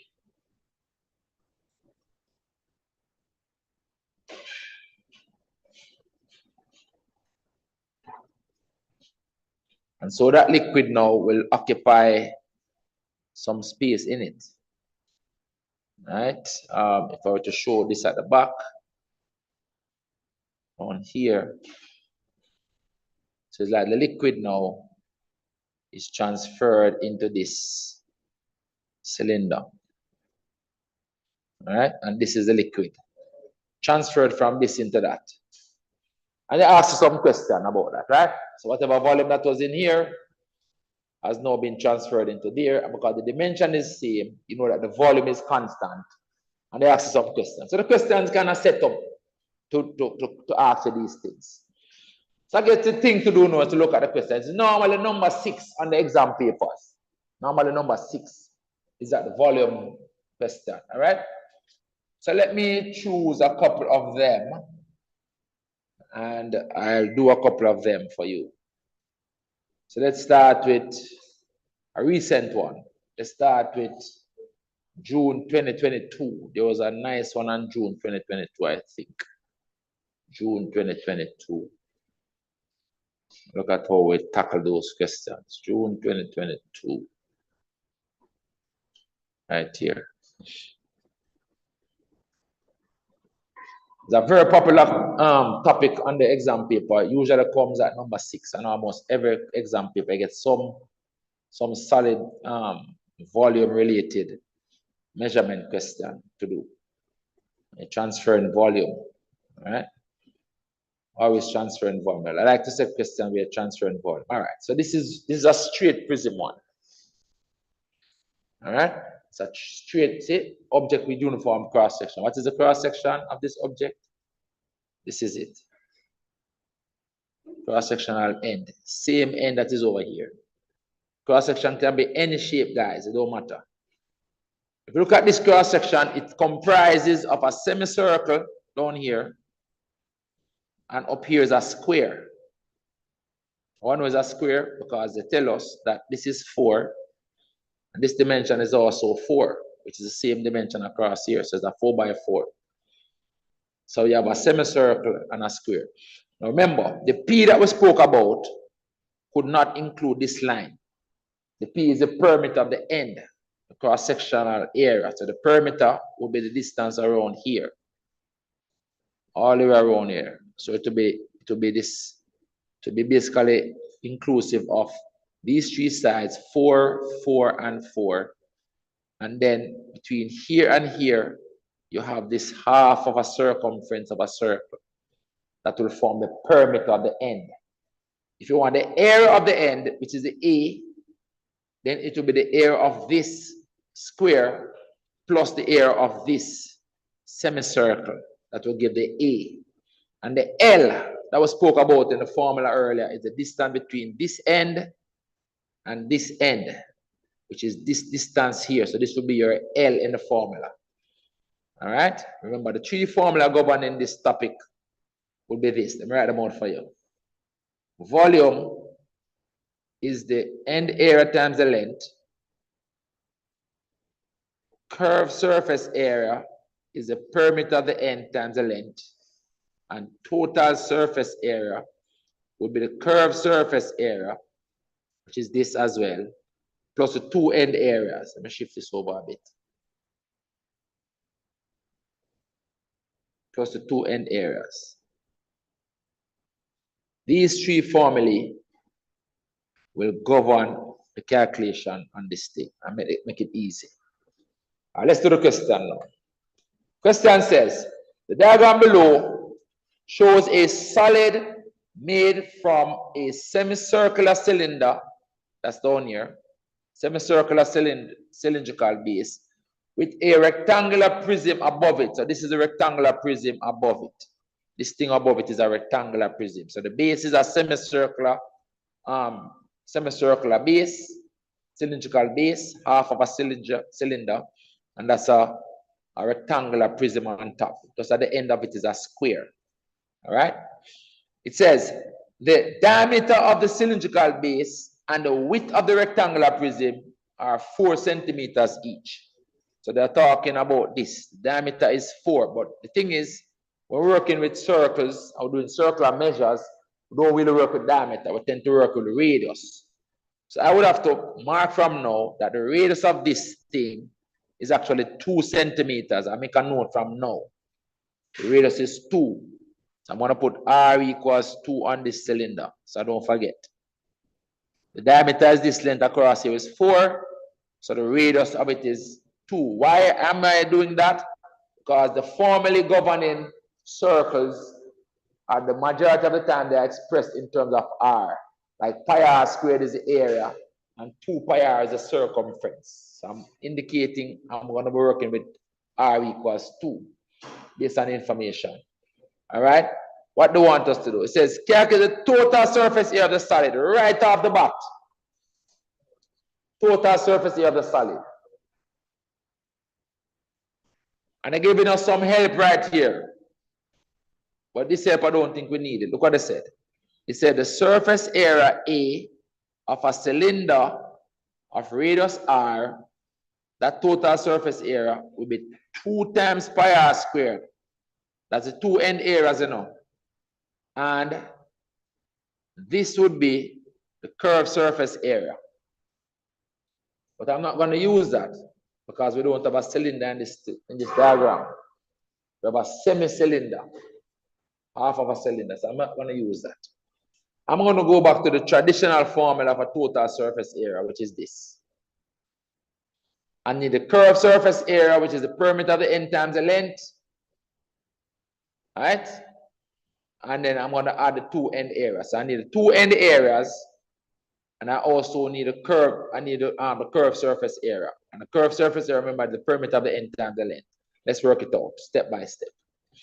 So I'm going to calculate the end area first. I call it A. I'm ignoring this. Not every time I give you a hint or I'll give you some help, you have to take it.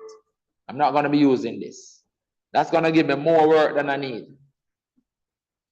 So I'm going to calculate the end area of my prism.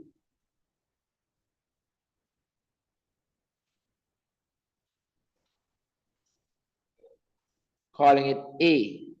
What is the end area? Easy. It becomes the area of this square top plus the area of this semicircle. Semicircle is half of a circle. So the area of this square top section of the cross section is just 4 times 4. 4 times 4. Plus the area of this semicircle. Remember, the area of a circle is pi r squared. So the area of a semicircle is half pi r squared. So it's going to be half pi. Remember that our r is 2. So I'm going to put 2 squared. But understand that so far, I have all the figures to put in my calculator. I can work out the area of the end. But understand that so far? Sir. All right, I'm going to put that in my calculator and work it out. Did they tell us what to use for pi? Most time with these circular measures question, they tell you what you must use for pi.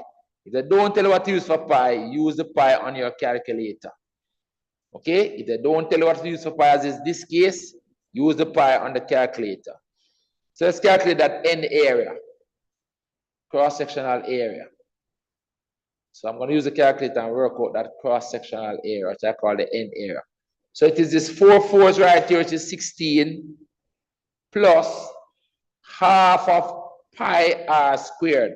The half is 0.5 times pi on my calculator times this 2 squared right here, so it's 4. So I'm going to multiply that by 4.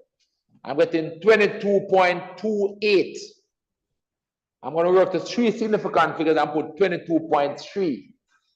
22.3 I'm going to use. 22.3, and that is centimeters squared. So my end area is 22.3 centimeters squared. So I know my A. In my formula up here, I have the A that I need for there, and also the A that I need for the total surface area. I have my end area. The next thing I want to calculate is my P, the perimeter of the end. In order to calculate this curved surface area, I need to calculate the perimeter of the end. The perimeter of the end, let me show you again, is the distance around the end. And you cannot include this piece across it. Distance around something, you cannot include a piece that goes across it. So I want to get this length up here, which is 4, plus this length across here, which is also 4, plus this length down here, which is also 4. Then I need to add this curve, this semicircle, which is half of a circle. Remember, a semicircle is, circumference of a circle is 2 pi r. That is half of 2 pi r, which is just pi r. So see it here now, my P, perimeter of the end, P. Let's call it end perimeter.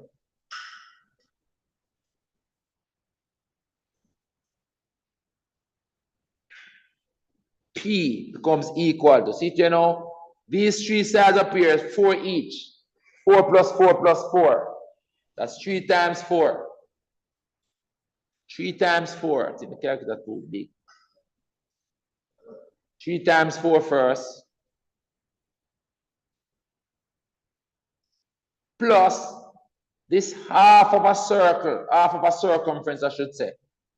It's just going to be pi r. Remember, circumference of a circle is 2 pi r. This is half of that. So it becomes pi r. Half of a circle is just pi r. Half of a circumference is just pi r. So I'm going to put pi times r, and r is 2. But understand this, I'm going to put this in the calculator now from a p. But understand that before I move on.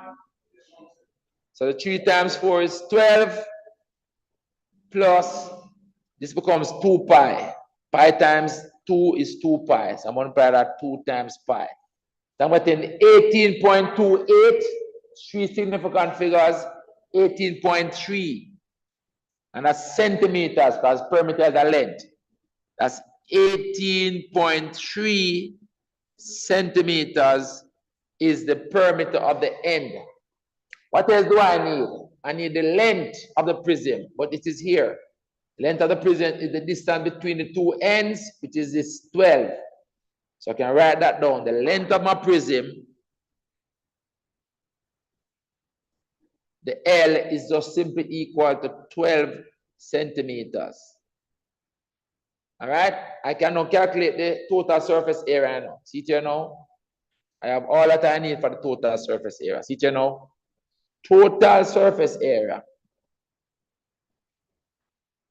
is equal to the curved surface area up here, which is the perimeter of the end times the length. The curved surface area is this, PL. Let me write it. It's PL plus 2 times the area of the end area. Let's put in the values now. The perimeter of the end is this. Where I write 10.3 is 18.3. Perimeter of the end is 18.3. The length is 12 plus 2 times the end area. The end area is 22.3.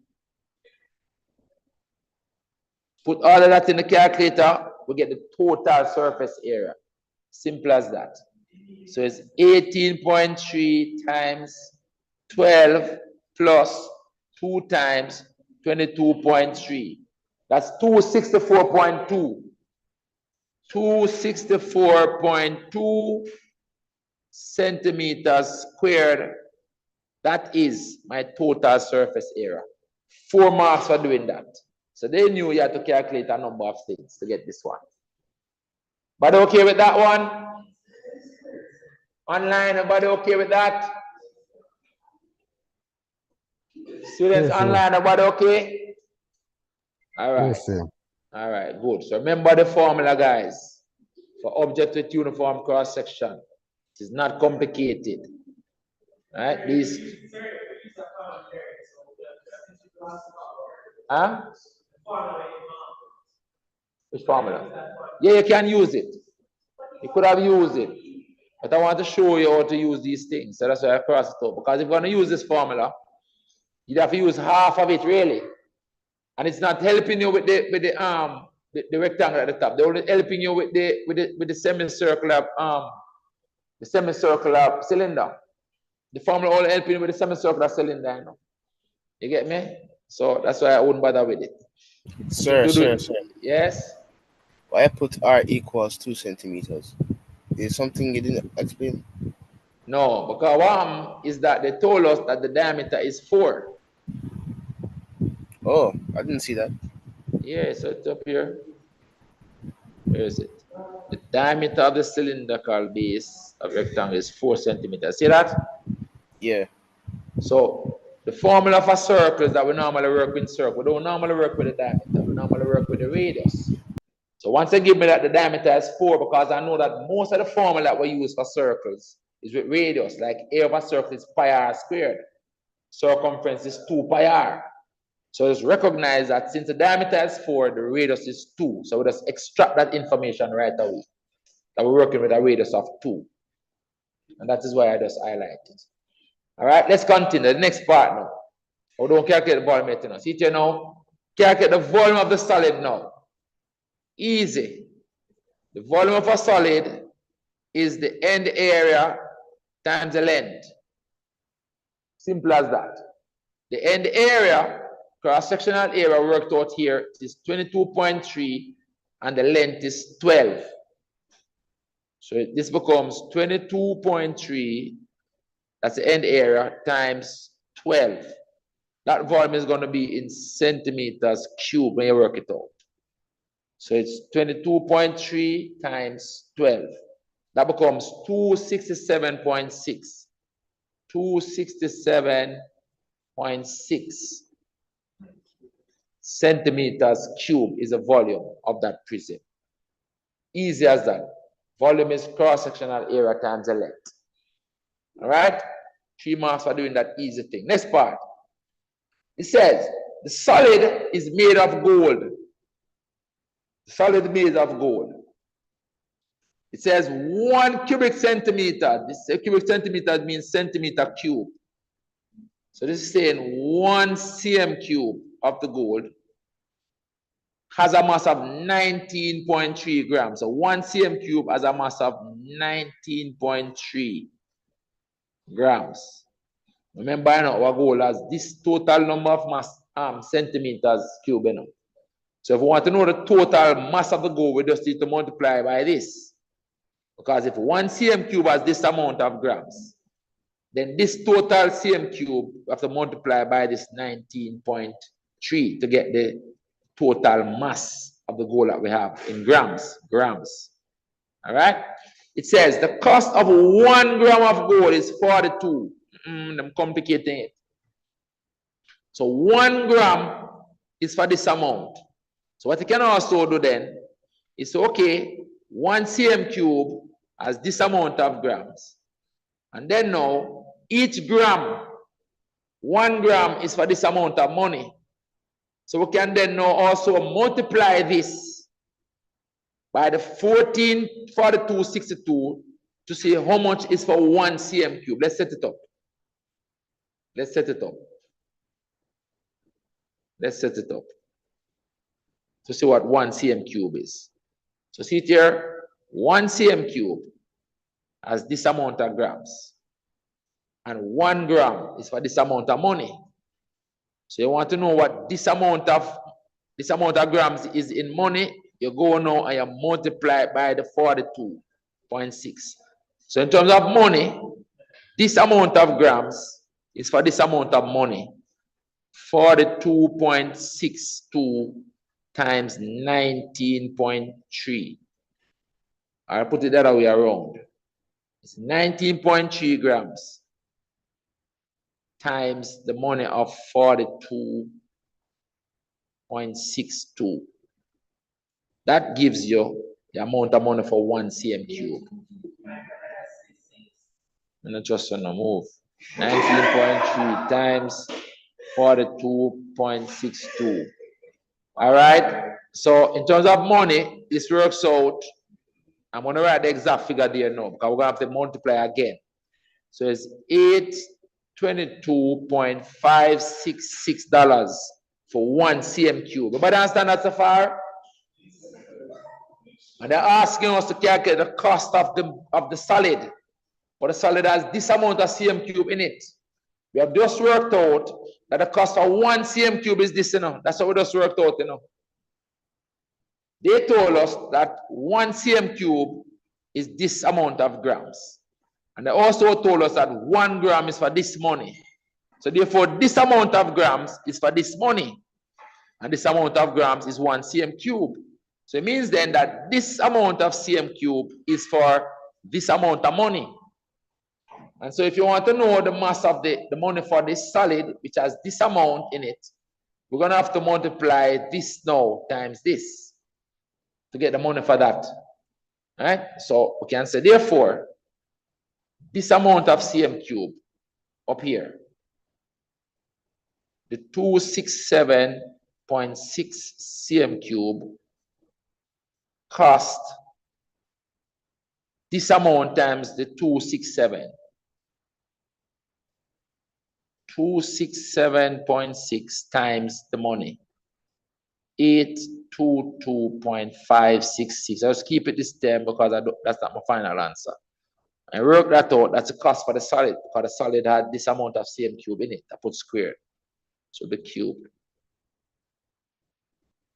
All right. So I'm working this out. I just need to multiply this figure now again by the 267.6.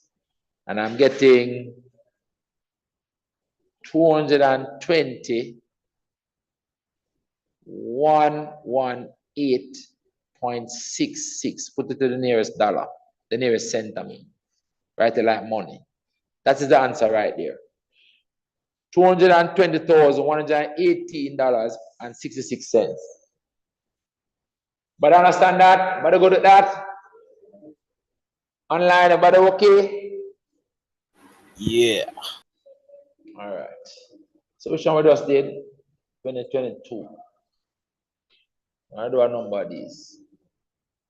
All right. Let's do another one. Let's do January 2019. I think there's another nice one on January 2019. Let's look at that one. January 2019.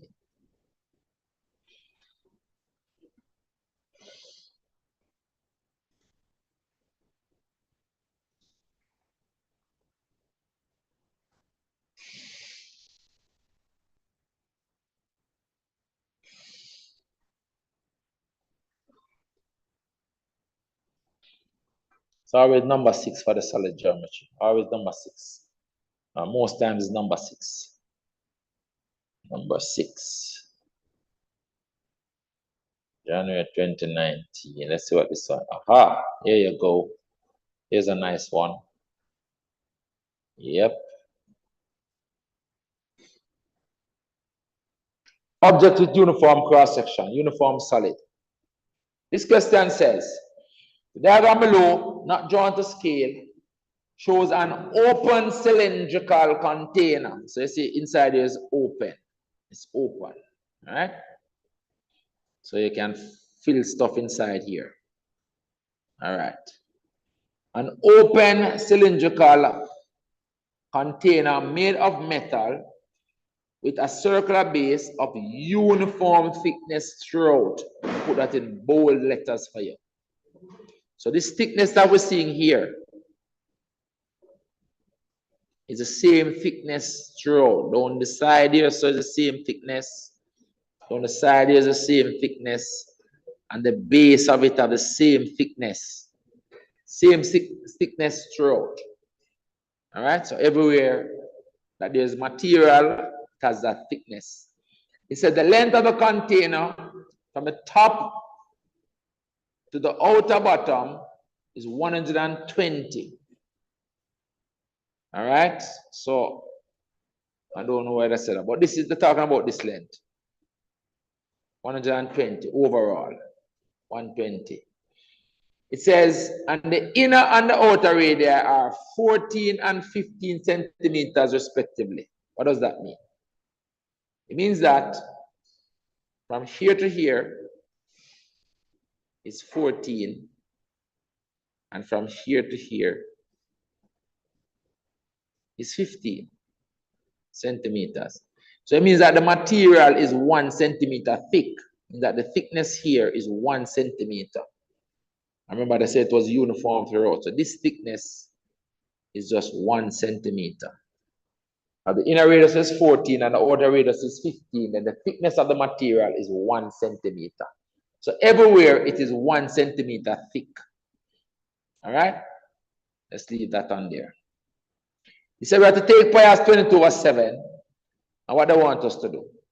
They want us to draw the cross-sectional view of the container showing the measurement of the inner and outer radii. So basically they want us to show this end of it as a cross-section, showing the outer and the inner radius, radii. So it's basically to draw 2 concentric circles, and you could maybe draw it to scale. I don't know. They said draw it, right? Draw. So maybe you need to draw and use your compass and measure the 15 centimeters and the 14 centimeters and draw. But at the end of the day, you're supposed to end up with a circle like that and a circle like that. Draw it with your compass, please, so it's accurate. So you want to mark one same center and draw 2 circles from the same center. All right, and then this is the center, and you're gonna say that this distance is 14. So you draw a circle 14 centimeters radius, and draw another one 15 centimeters radius out to here. 15 centimeters. And so this thickness, the mark it here, is 1 centimeter, that thickness across here. All right, something like that, they want. All right, that's it. Next part says, show that the capacity of the container is this. What is the capacity? The capacity is the volume required to fill the space. Let me take these off. The capacity is the volume required to fill the empty space in there, inside there. That is the capacity. All right? So the capacity is the volume to fill the space. So we're still going for the formula. Volume equal cross-section area times the length. What is this length? I know the cross-section area is going to be the area of this space inside here, the inner circle. That's the area, cross-sectional area. What is the length?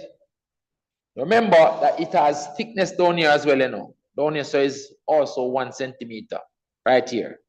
It's 1 centimeter, you know, remember. 1 centimeter. And so internally, the height internally is 119. So internally, down to here, it is 119 centimeters. Or externally, it is 120.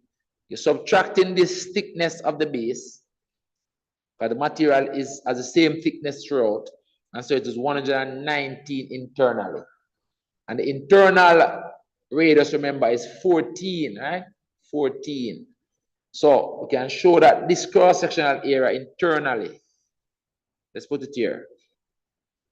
Let's call it the cross-sectional area internally becomes pi r squared, where this r now is the inner one, the 14. So it becomes 22/7 times the radius was 14 squared. That gives you your internal A. What is work out to? It's going to give us an exact value.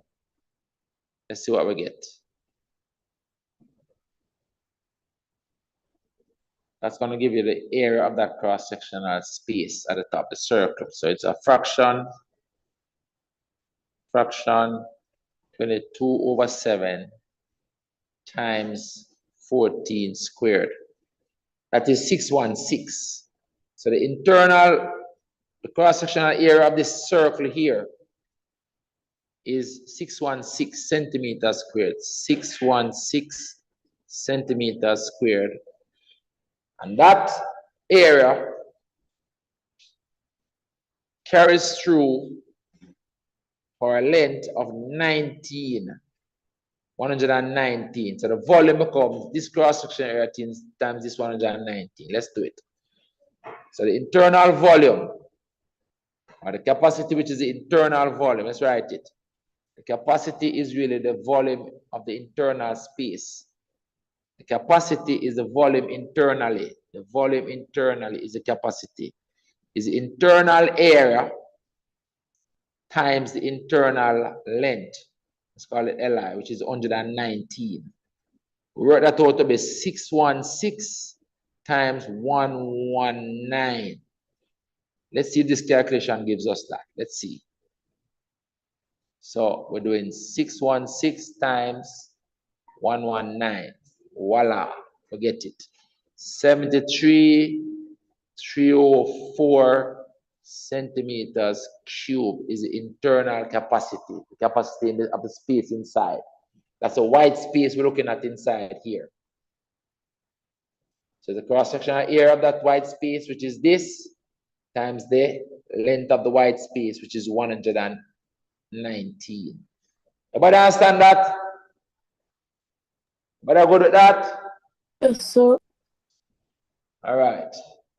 So that volume internally is this. All right.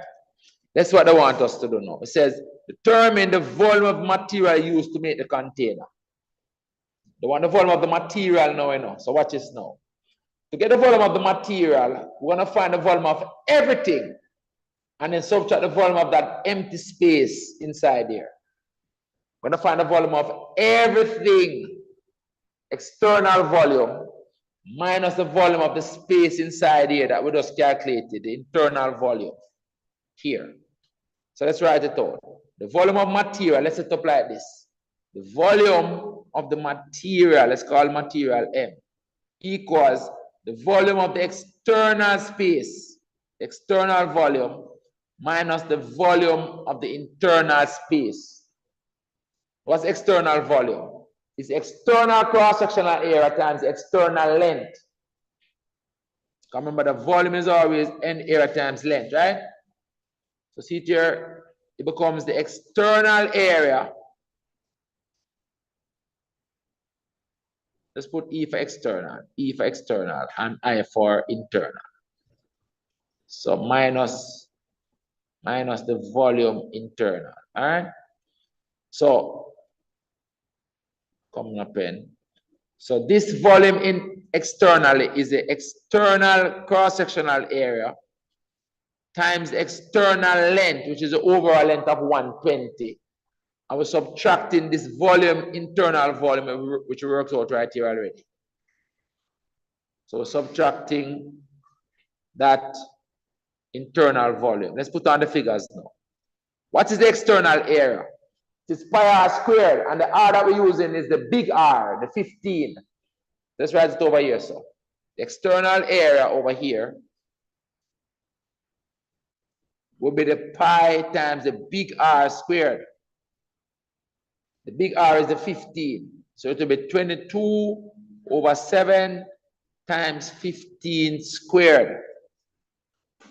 That will be the external area. And the external length is the overall length. LE is going to be the 120 centimeters. So putting those figures in this now, the one calculation.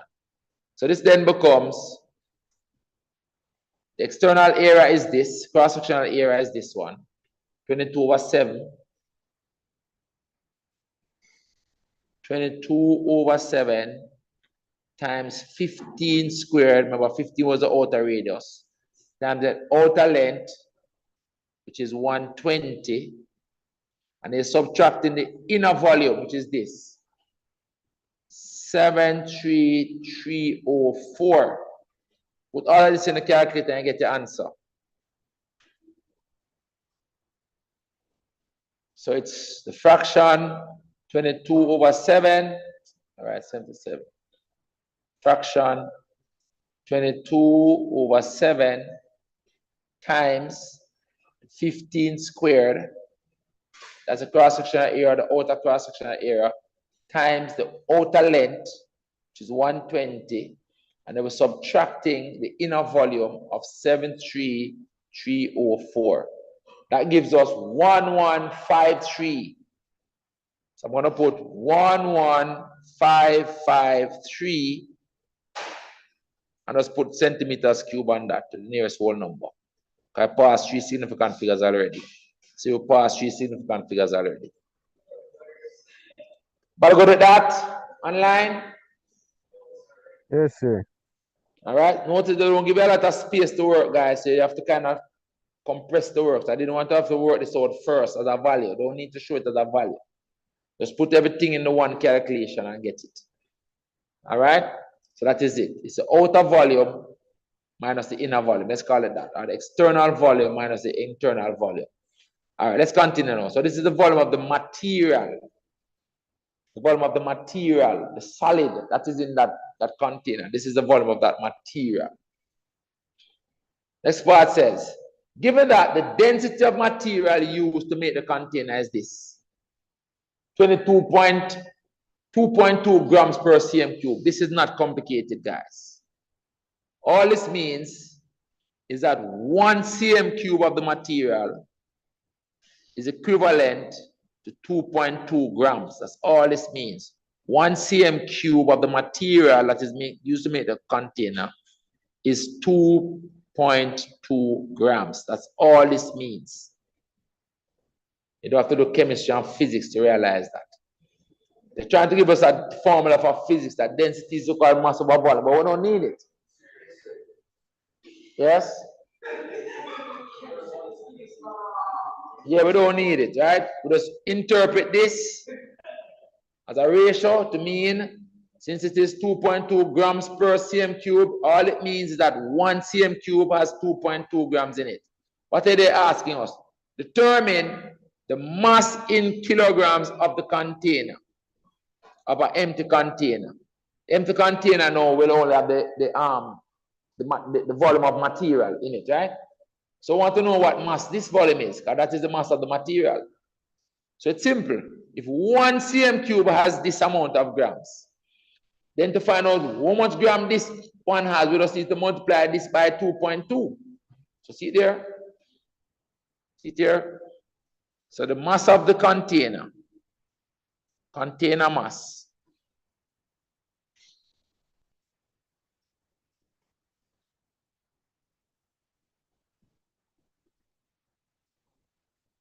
is going to be equal to this volume times 2.2. Remember, if 1 cm cube is 2.2 grams, then this amount of cm cube if multiplied by 2.2 as well to see what the volume is. So it's 11553 times 2.2.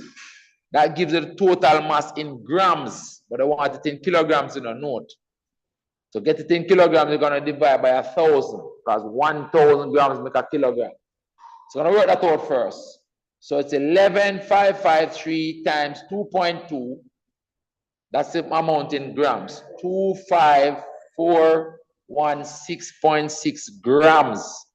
That's the mass of the material in the container. You know. To get it in kilograms, you divide by 1,000, which is to move the decimal point 3 places to the left right there. So it becomes 25.4, 3 significant figures, kilograms. That is the answer right there. 25.4 kilograms. This amount of grams is this amount of kilograms. We were corrected to 3 significant figures. We moved the decimal point 3 places to the left and put it between the 5 and the 4 right there. That is it. But I go to that. Online. Online, everybody okay with that? Yes, sir. All right. That finishes that question. Let's do another one. I want to do one with the transfer in volume, right? I want to do one example with the transfer in volume from one container to another container and all these things. Let's see if we can find one like that. This come on almost every exam paper, you know. Solid geometry. All right, it's January 2019, it just did. All right, let's try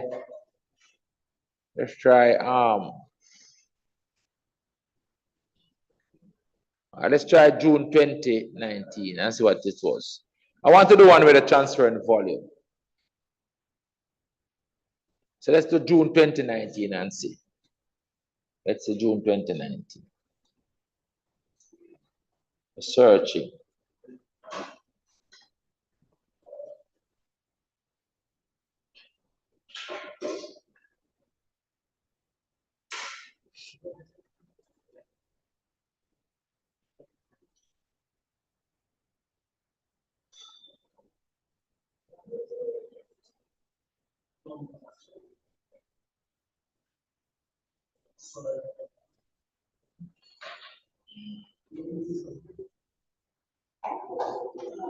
Aha. Here it is. One at the transfer and volume. All right, let's do this one. June 2019. But this one, they gave a whole lot of symbols, right? So instead of just giving the numbers for this one, they give us a lot of symbols. D and 3D and all of that. But let's continue. This question says, the diagram below not drawn to scale shows a cross-section of two cylindrical jars, jar X and jar Y. So this is jar X, this is jar Y. It says the diameters of jar X and jar Y are 3D and D centimeters respectively. Again, I'm going to work with radius. The radius of this jar, which we're going to just call it Rx. Let's put it on there. Rx is 3D over 2. And for this one, Ry is D over 2. We don't work with diameter. We're doing circular measures. These are cylinders, D over 2. So I'm going to work with this radius and this radius. So this is Rx, radius of X. That's radius of Y. Let's write this a little bit better. That's the radius of Y. All right, working with the radius. All right, it says, jar X contains water to a depth of 4 centimeters. See it here? That's jar X. All right, so that's a cylinder. He said, determine in terms of pi and d. Mean pi and d must be in the answer. You're not going to work out the pi. Pi must be in the answer and d must be in the answer. Determine in terms of pi and d the volume of water in jar X. So because the water goes up to it, remember it's going to have a circular base, you know, like that, you know. So the water is going to take the shape of a cylinder. Just that they don't show it, right? So the volume of that water is going to become pi r squared times this h, which is 4. Right? So the volume is going to be pi, the radius of jar X, pi r squared times this height, which is 4. H on jar X. That is it. Pi r squared h. So the pi is going to be there still. The r, remember, is d 3d over 2. So I'm going to put 3d over 2 squared for the r times the height of 4. So I'm going to put the 4 right here for the height. Let me shift this down a little bit. That's what the volume in jar X is going to be. Volume in jar X is going to be that. But understand that? Yes, sir. So let's simplify it now. Let's must leave the d and the pi in it, right? So the volume of jar X becomes, now this 3 squared is going to give me 9. This 2 squared is going to give me 4 and cancel with this 4. So at the end of the day, I'm going to get 9 pi times d squared. Tell me if I can say that. But so I'm going to get 9 pi d squared from this calculation. So this 200 here is squaring, you know, so it's going to become a 4 and cancel with this 4. The 3 squared give me this 9. This pi is the same pi here. And then this d is going to be squared. And that's why I get the d squared. And that is the volume, centimeters cubed. This is the expression for the volume. And so the pi is there and the d is there. But I go to that. Yes. The next part now says that if all the water in jar X is now poured into jar Y, see, they like to transfer volume, right? Calculate the height reached in jar Y. So what do we know? The volume in jar Y is going to be equal to the volume that was in jar X, don't it? Because all of it is poured in there, right? The volume in jar Y is going to be equal to the volume that was in jar X. And the volume in jar X is this. But what is the expression for the volume in jar Y? Let's sketch it. Now what happens is that when they pour this amount in that slimmer jar, it's like the liquid is going to come all the way up to here. Let's put it in red. It's going to come way up. So let me shift this up a little bit. It's going to come way up here. Right? So that's where it's going to go. So it's going to come all the way up here. You're putting in a slimmer jar, right? The diameter is less. So it's going to come all the way up here. Let's call it a height in jar Y. We're trying to find the height that is going to go in jar Y. That's what we're trying to find, this height that is going to go. Oh no, the volume is the same as over there. So what will be the volume of in this jar? It will be the volume in this jar, jar Y. Let's work it out here. The volume in jar Y will be equal to pi times the radius of jar Y squared, which is d over 2 squared, times the height that it went up to, hy. But understand that this is going to be the expression for the volume in jar Y. This is the expression for the volume in jar Y. We're equating that to the volume in jar X. I'm going to copy this down.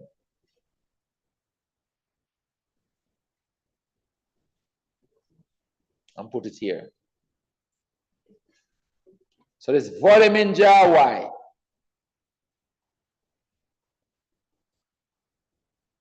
is going to be equal to the volume in jar X. And the volume in jar X is this, 9 pi d squared. 9 pi d squared. That's what we're going to get. Let's change this to blue.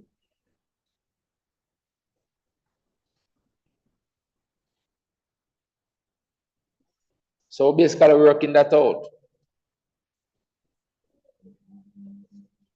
Because this becomes a volume in jar Y. That's a volume that was in jar X. And now we're trying to find this height. So let's simplify now. This is going to become, this side is going to become pi d squared over 4. That's what this becomes. Times the height in jar Y reached equals 9 pi d squared. Look what's going to happen now. This d squared will cancel with this d squared, and this pi will cancel with this pi. And then this 4 now going to multiply over here. And so the height reached in jar Y is simply 4 times 9, which is then 36 centimeters. That's a height reach in jar Y. But understand that? So that's where a question with the transfer volume. All right, that ends that question. Let's do another one. So which one was that? That was 2019 June. All right, let's look at 2018 number 5. There's one on 2018 number 5. Let's look at it. 2018 number 5.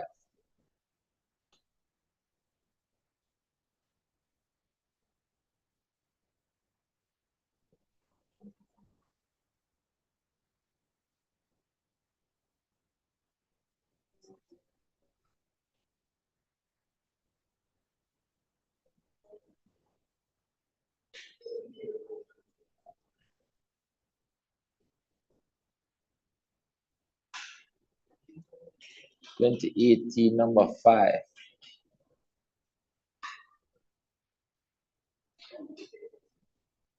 All right, this is it. Here's one. object with uniform cross-section again. All right? This question says, a regular polygon, regular means all sides equal, all angles equal. A regular polygon, EFGHIJ, shown below, has a center O. Triangle OEF is equilateral and EF is 5 centimeters. So if it is equilateral and this side is 5, it means that these sides each are also 5 centimeters. Again, if it is equilateral, then the angle inside here is 60 degrees. And this is 60 degrees. And this is 60 degrees. Because it is equilateral. But then because it is regular, the same thing is happening in the triangle here, for example. Because in a regular polygon, all sides equal and all angles are equal. So all those triangles will basically have the same dimensions as that one, right? Remember, each side is 5 centimeters. Let's put down a little bit smaller. So this is 5 centimeters. This is also 5 centimeters. All right? That's what we have. So we can take this off. Question says, what is the name of this polygon? How many sides is that? 6? 1, 2, 3, 4, 5, 6. So it's a hexagon. So this is a hexagon, has 6 sides. Next one, calculate the perimeter of the polygon. So 6 sides, and each side is 5 because it's regular. So all the sides are the same, 5, 5, 5, 5, 5. So that's simply 6 5 30, right? So the perimeter, which becomes the perimeter of the end, the P, becomes 6 times 5 centimeters, which is 30 centimeters. So this might be the P that we need for the next section. The perimeter of the end is 30 centimeters. All right, that's the P that we normally calculate. Next part now said determine the size of the interior angle of the polygon. So the interior angle is the angle between the sides.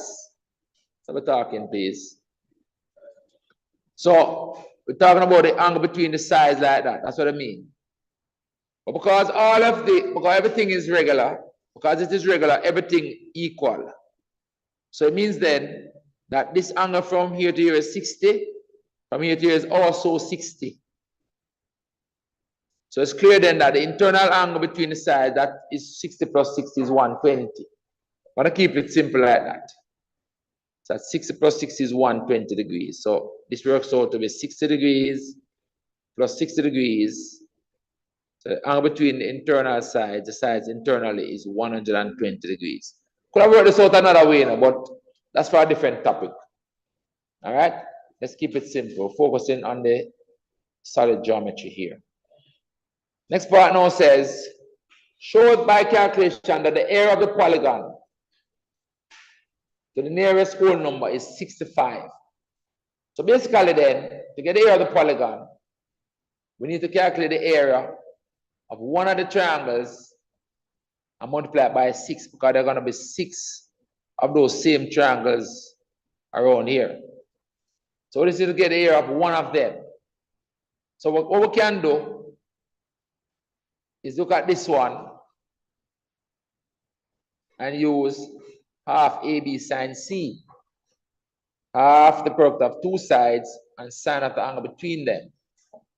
So the area, which is the end area, let's call it A, becomes 6 times the area of one of the triangles. That's the area of the hexagon, you know. Let's call it area of hexagon. Becomes 6 times, now the area of one of the triangle is half the product of the 2 sides, which is 5 times 5, which is 5 squared, times sine of the angle between them, which is 60 degrees. Now this formula, guys, when you have 2 sides on a triangle, like A and B, and the angle between them is C, then that area is half AB sine of the angle between them. That's what we use over here. in this one. So these are the two sides, and angle between them is 60. So this gives us the area of one of the triangles, this one. So when we work this out, we're going to get the area that I want.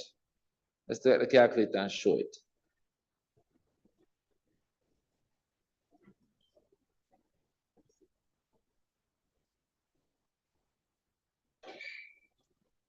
So firstly, this 6 times a half is 3. So in other words, put 3 for that times. The 5 squared right here, so it's 25. 25 times the sine of 60 degrees right here.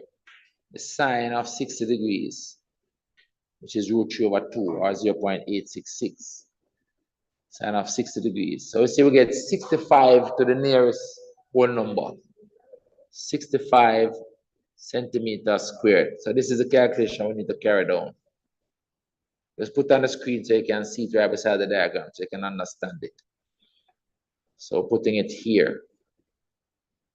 So we have gotten the area that they have said it is supposed to be. 65 centimeters squared. All right? So that is shown. The next part now says, see it here now? It says a tank has a cross section with dimensions identical to the polygon in 5A.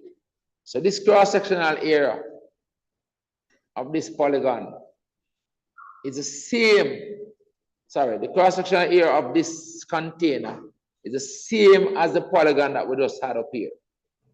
So the cross-sectional area we know is 65. So we know that, right? And the perimeter of the end, if they want it, is 30. So we worked those out already. So we now know that for this thing, the cross-sectional area, the A, which is cross-sectional area, is 65 centimeters squared.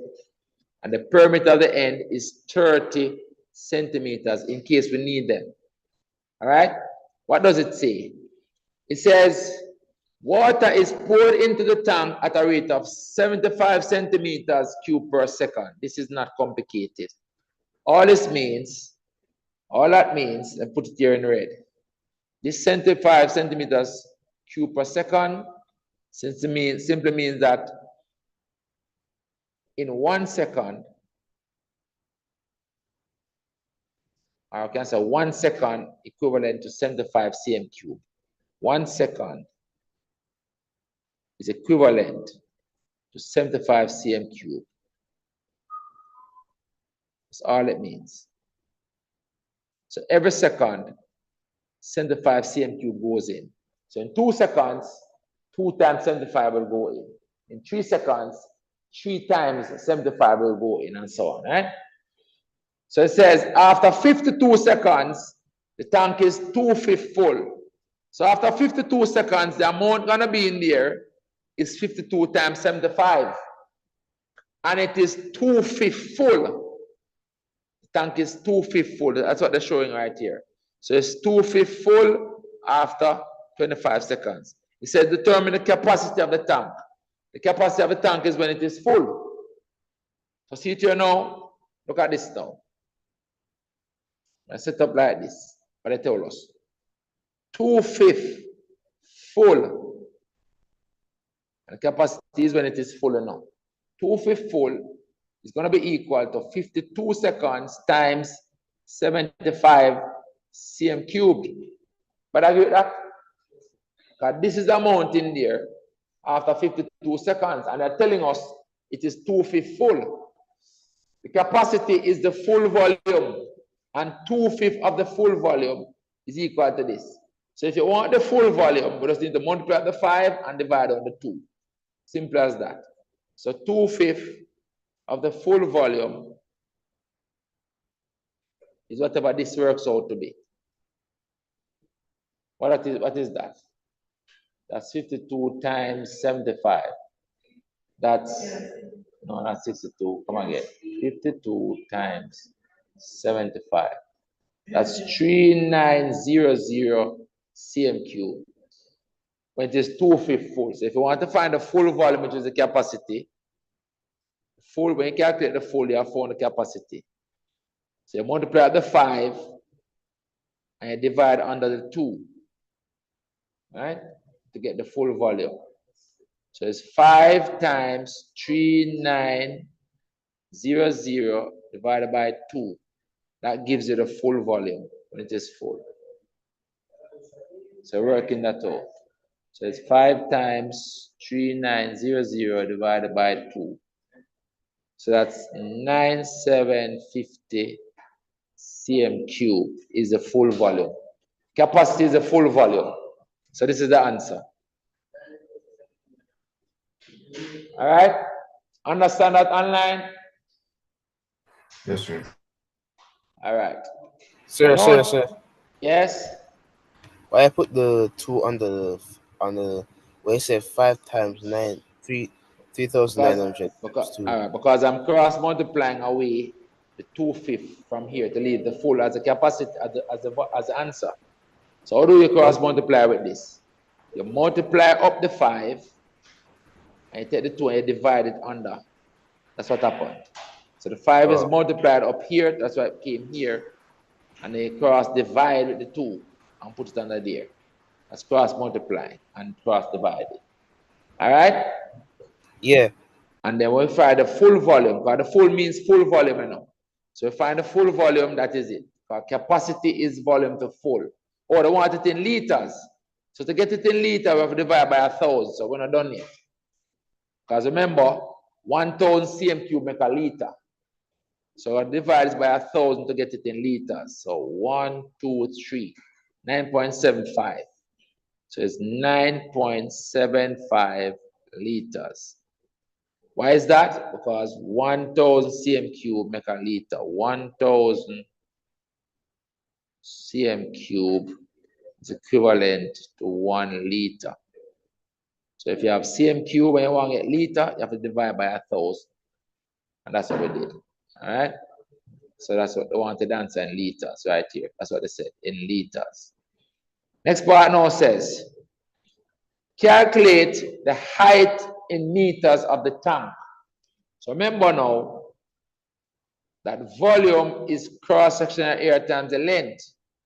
Since the container, the length is really the height. I'm going to change this L and put H. Remember, we know the A now. So we now know the volume is the full volume, which is this. That's the full volume. And we know the A is 65 from up here. So to get the height, we just need to divide by the H, by the A. So the height is obtained by dividing the A under here. So the height that they want, is the full volume divided by cross-sectional area. The full volume is 9750 divided by the area is 65. Cross-sectional area 65. That gives you the height of the tank. So it's 9750 divided by 65. That's 150 centimeters. 150 centimeters, but I want it in meters. So to get in meters, divide by 100, because 100 centimeters make a meter. So the height in meters is 1.5 meters. Why is that? Because remember now that 100 centimeter is equivalent to 1 meter. So if you have centimeters and 1 meter, you have to divide by 100. All right, that is it. That finishes that question, guys. Very good. All right. I think that's the 4th one that I just did. How many more you want us to do? Just one more? All right. Which one was that? That was 2018. That was January 2018 we just did. All right.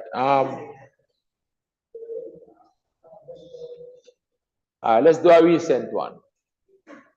Let's do January 2024. Let's do January 2024. most recent one, yes. The most recent one. Let's do it. January 2024. Right here. Jesus, merciful Father.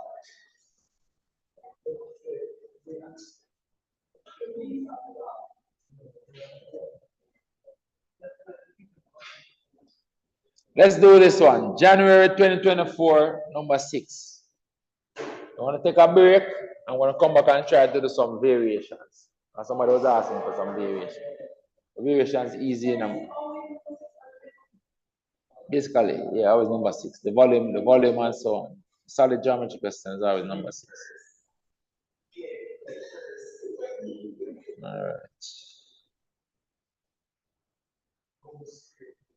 Number 6. There you go. There you go. So this, look at this question now. Nice looking question. January this year. Question says, the diagram below shows a hemisphere. This is a hemisphere. Half of a sphere is a hemisphere. Half of a sphere. So it's a hemispherical bowl and a cylindrical tin. So like you put soup in that bowl. And it's a tin like a can, right? And a cylindrical tin. So this is another transfer of volume question. I like to say transfer of volume questions. It says the diameter of the cylindrical tin is 12 centimeters. See it here? So we know that we want to be working a radius of 6. Remember, we don't work with diameter in these things. So we know that the radius is 6 centimeters. Don't get caught out. Because all the formula that we work with these things is always radius we use. We can use diameter too, but we tend to use radius. And if you look at the formula sheet, they're going to give you radius. So we tell you the diameter, just write it as radius from now. All right? And it says the height of it is also 17. And the radius of the bowl is 5. It's R, sorry. The radius of the bowl is R. So we don't know what R is. It says, show that the volume of the cylindrical tin is this. Correct to 4 significant figures. So they're telling us what accuracy they want. So the volume is the cross-sectional area times the height. So the volume of the tin or the cylinder, VC, is going to be pi r squared. Let's not call it R. Let's call it RC. RC for cylinder, because there's an R on this as well. So we don't want to call this R. So call this RC instead, radius of cylinder. So we're going to put RC here. So it's pi r RC squared times the height. That's the volume of a cylinder. This is the A, cross-sectional area. This is the L. The height of it is the distance between the two L. So it's pi r squared H. So this then becomes, them must take pi as what? 22 over 7. So follow the instructions. So it's 22 over 7. The radius is 6. So we're going to put 6 squared here. And the height is this 17 right here. Times 17. And we'll put that in the calculator. We're supposed to get this figure. Let me shift these over a bit. That's what they said it is supposed to be. Let's double check it. Just now again. All right. So see it here. I'm putting this in the calculator now. This figure. So it's a fraction 22. I keep writing 22 over 7 times 6 squared times 17. 1923 correct to 4 significant figures. 1923 centimeters cubed. So we have shown it, right?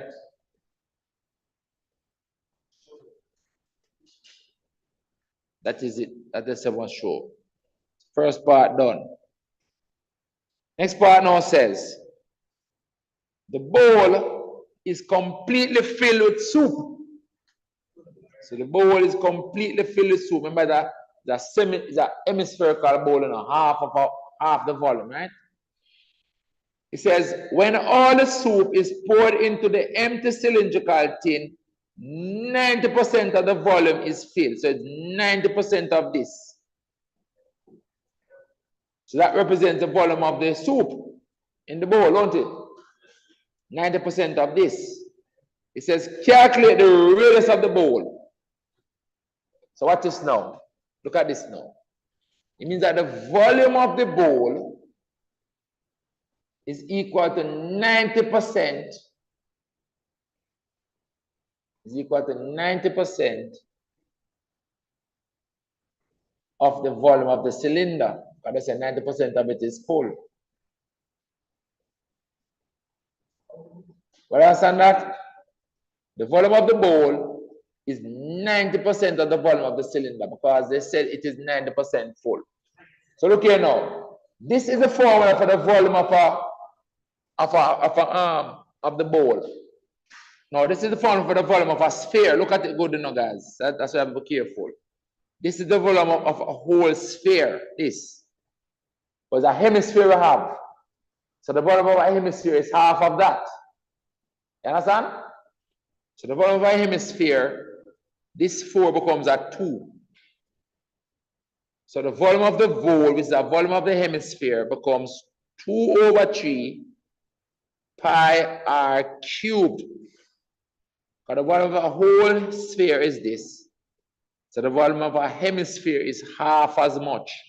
So this 4 becomes 2, because you half it. So this represents then the volume of the hemispherical bowl, and it's equal to 90% of that. All right? So we can work it out. The 90% is 0.9. So we can put 0.9 times 1923. So we don't have to calculate everything until the end. So to find the R now, we have to calculate and cube root. So it's transposing to find the R. So I'm going to take this 3, multiply it up here. I'm going to take this 2 pi and divide it under here. So look what we're going to get. We're going to get that R cubed. Let's make this a little bit smaller because they don't give us a lot of space.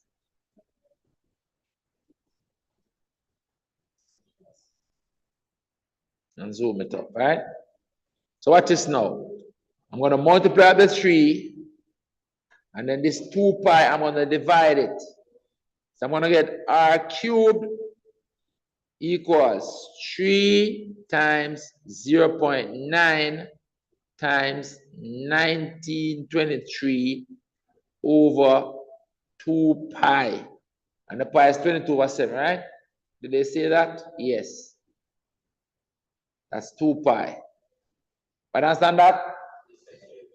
And then to get rid of this cube, we have to cube root both sides. And so the R then is going to become the cube root, put the 3 on it, of the whole of this expression under here. All right? So they don't give us a lot of space, as you can see, guys. Let's make this a 8 a little bit smaller again.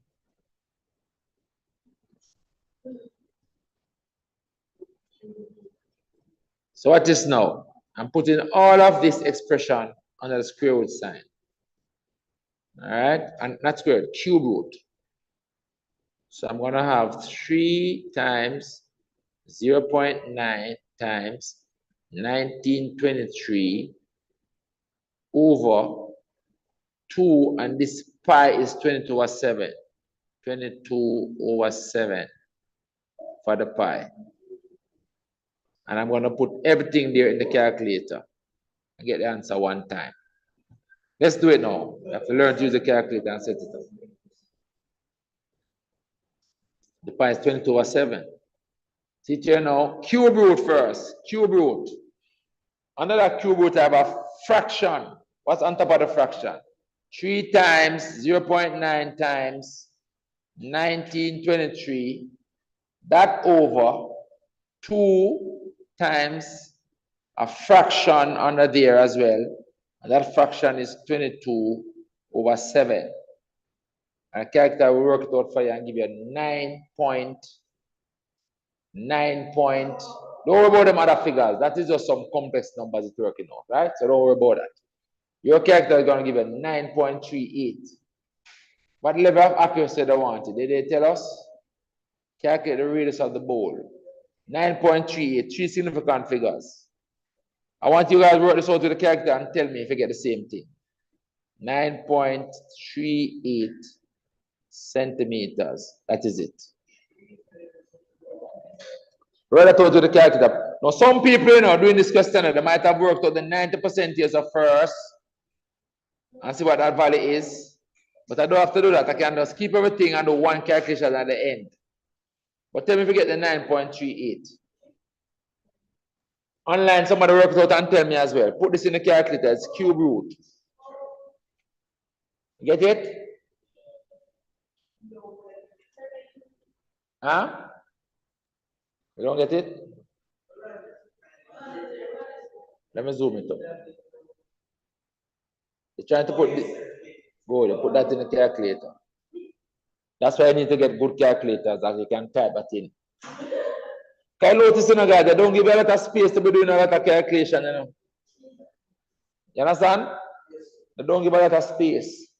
So if you're kind of efficient with your work and you want to use a calculator just one time, you don't want to work this out and then have to work out this, have to cube with the value under here. It's too much work. Just, huh? You put cube root, it's not square root, you know, it's cube root. Bring it come, let me see it. I have to put it in exactly as it appears here now. Exactly as it appears here, you want it.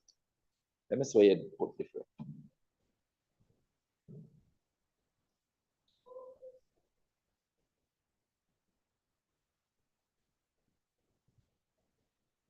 3 times 0.9 times 19 over cube is over everything. Let me enter it and see.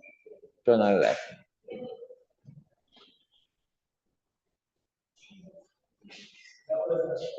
Students online, I want to work this out to the calculator and tell me what you get. All right, tell you what we're gonna do. Put that times, let me see, put that times between the 2 and the thing there, and see what you get. Put the times right here and see. Put that times there. Let's see if we get. Why is it giving us that? All right. And show us our cube root that.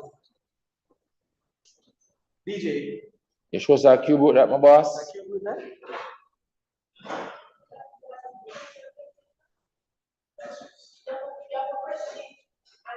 All right, so the cube, we're gonna put the cube root on here. So it's 3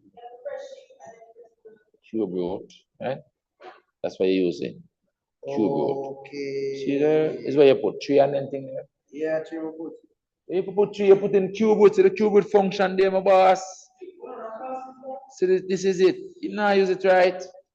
That's it. Cumulative. See cube root here, so too. Cube root is there. See it up here, sir. You don't have to do this one, you know.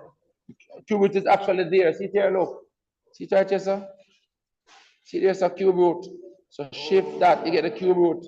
Oh, I never did this second, right? My boss, you got the good calculator and get the question them wrong, man.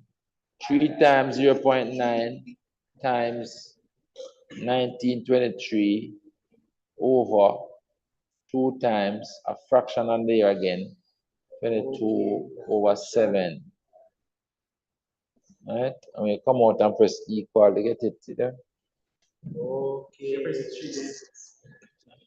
Can't have a good calculator like that and I get wrong answer, no, my boss. That don't make no sense. Time you know it, use a calculator by now. Exam is next week. What's the matter with you? All right. What time is it now? 7:05. We're going to take a 15 minutes break. And we're going to do some variations afterwards. Anybody online want another one? Online, anybody want another one? Your choice. No, sir. No, Want sir. another one? All right, somebody online want another one. Let me see which one is so good we can do. All right, let's do another recent one. June 2023. June 2023. Let's do another recent one. That's the next most recent one. So it was June 2023 and then January 2024, right? Let's do June 2023, another recent one. June 2023. June 2023, right here. Let's see what is on this one now. Always number 6. Let's see.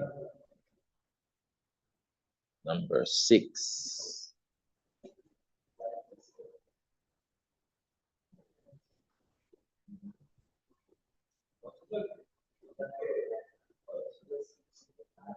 Aha. I like this one. Yes. Thank you for asking for another one. So this one is a net one, right? This one is a net of a cone. That's what this is, a net of a cone. You know, learn about netting. The net is a flat surface that you're shaping to the solid, the net of a cone. All right, this question says, in this question, we're going to take pi as 22/7, and they're telling us that the volume of a cone is a third pi r squared h, right? So they're helping you. The volume of a cone is a third pi r squared h. When I was in school, I had to know that. But anyway, it said the diagram below shows a sector OMRN of a circle with center O and radius 12 centimeters. It says the sector angle is 168 degrees. Remember, the sector is a fraction of a circle. It's a fraction of a whole circle. All right? And this angle here is just a fraction, 168 degrees out of the 360. That's a fraction of all the measurements of the whole circle that this sector is going to have. So for example, the area of this sector, we're going to be 168 over 360 times pi r squared. And the arc length would be 168 over 360 times 2 pi r, because 2 pi r would have been the entire circumference. So the 160 is a fraction of the 360 degrees in the full circle. Anyway, it says calculate the perimeter of the above shape of the sector above made from a sheet of metal. So the perimeter is going to be these two radii, radius plus this arc length. What is that? So radius plus the arc length. So let's write it out like this. The perimeter that I want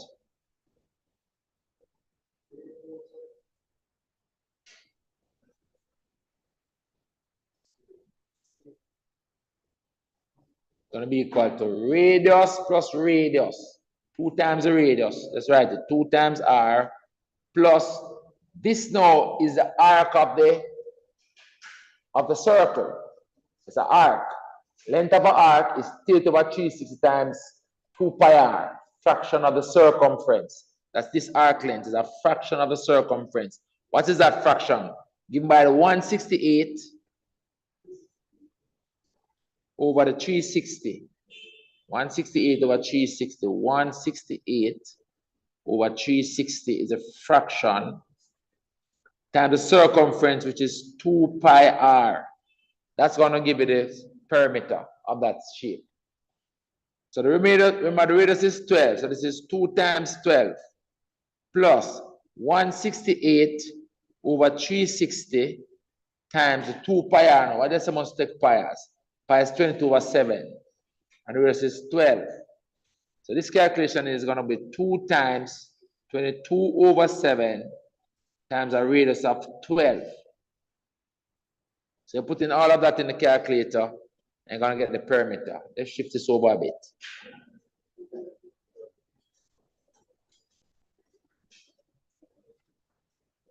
Let's put everything in the calculator one time and we'll get that perimeter.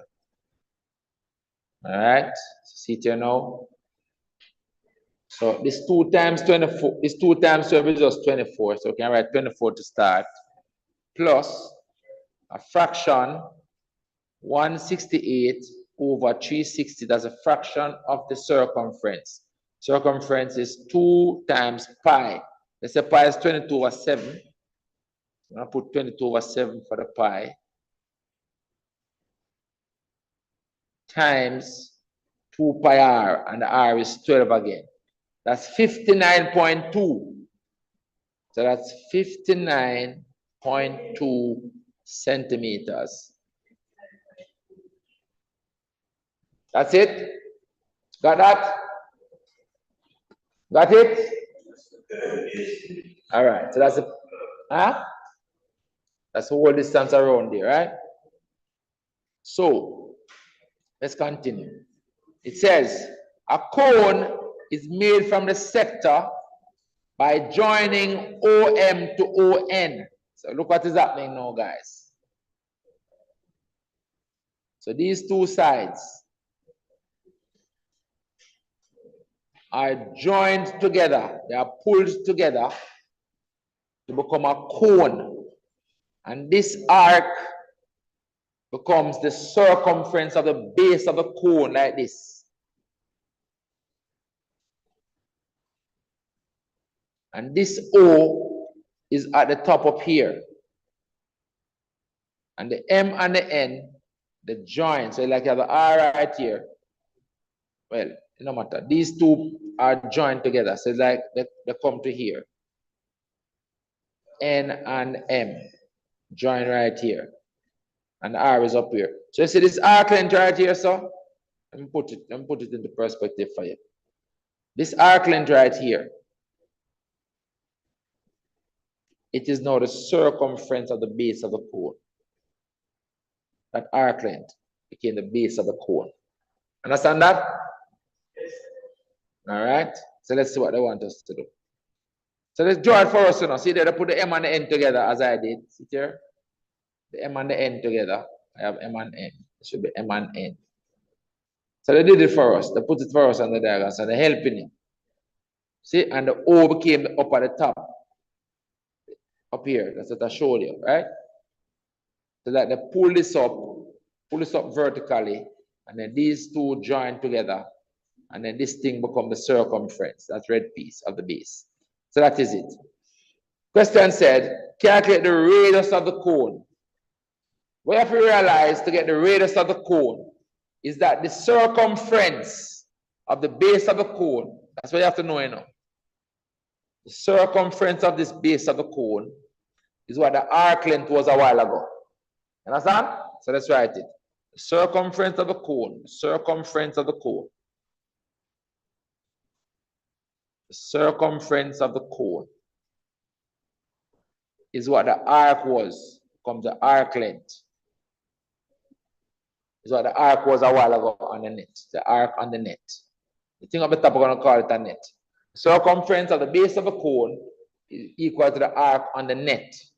What's the circumference of the cone? At the base of the cone, 2 pi r, 2 pi r. So this is 2 pi r is equal to the arc on the base of the cone on the net a while ago was this calculation right here that we did. That calculation was the arc length right here. So we can copy this calculation down. It's the same calculation. We can copy it down. We didn't work out the value. Didn't know we would have needed. So I'll put it here. But I understand that online. But I understand that. Yes, sir. And so what is happening then? Remember, this is 2 pi. In fact, I could have used a formula, you know. Could I use this one? Let's use this one instead with the 2 pi r on it. Let's use this one instead. Let's use that one instead. Or we can cancel the 2 pi. Let's use that one instead.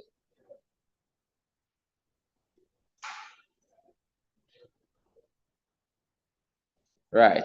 So see it here. Oh, but the R are different, you know. This is the R. This is the R that was on the arm. That is the R that was on the net up here. It's a different R, you know. Different R up here. This is the R for the cone now. So I put a capital R for this one, the R on the net, a different R. Let's call it capital R. And let's call it capital R up here one time too. Capital R. That's a different R. It's the R on the net, different from the R on the cone. All right, I'm going to change this one as well. This is a capital R. Capital R is the R on the net. Common R is the R on the cone. So see it here, that's what we have. And so what I'm showing you is that the 2 pi is cancelled. Because the 2 pi r, which have been the circumference of this base of the cone, is now theta over 360, which is 168 over 360 times 2 pi r on the net. The r on the sector of the net was this capital R, which is 12. So these 2 pi's cancel. This 2 pi cancel this 2 pi. So the radius that you want is just this times that r. Simple as that.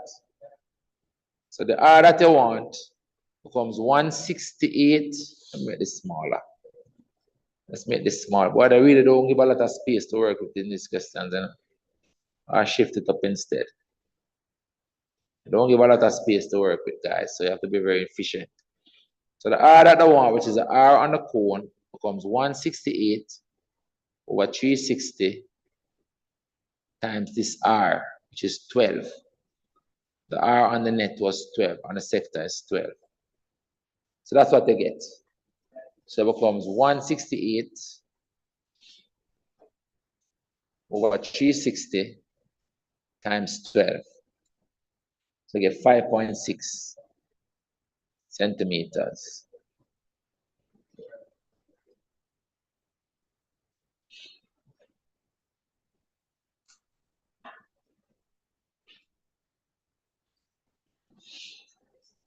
So it's 5.6 centimeter.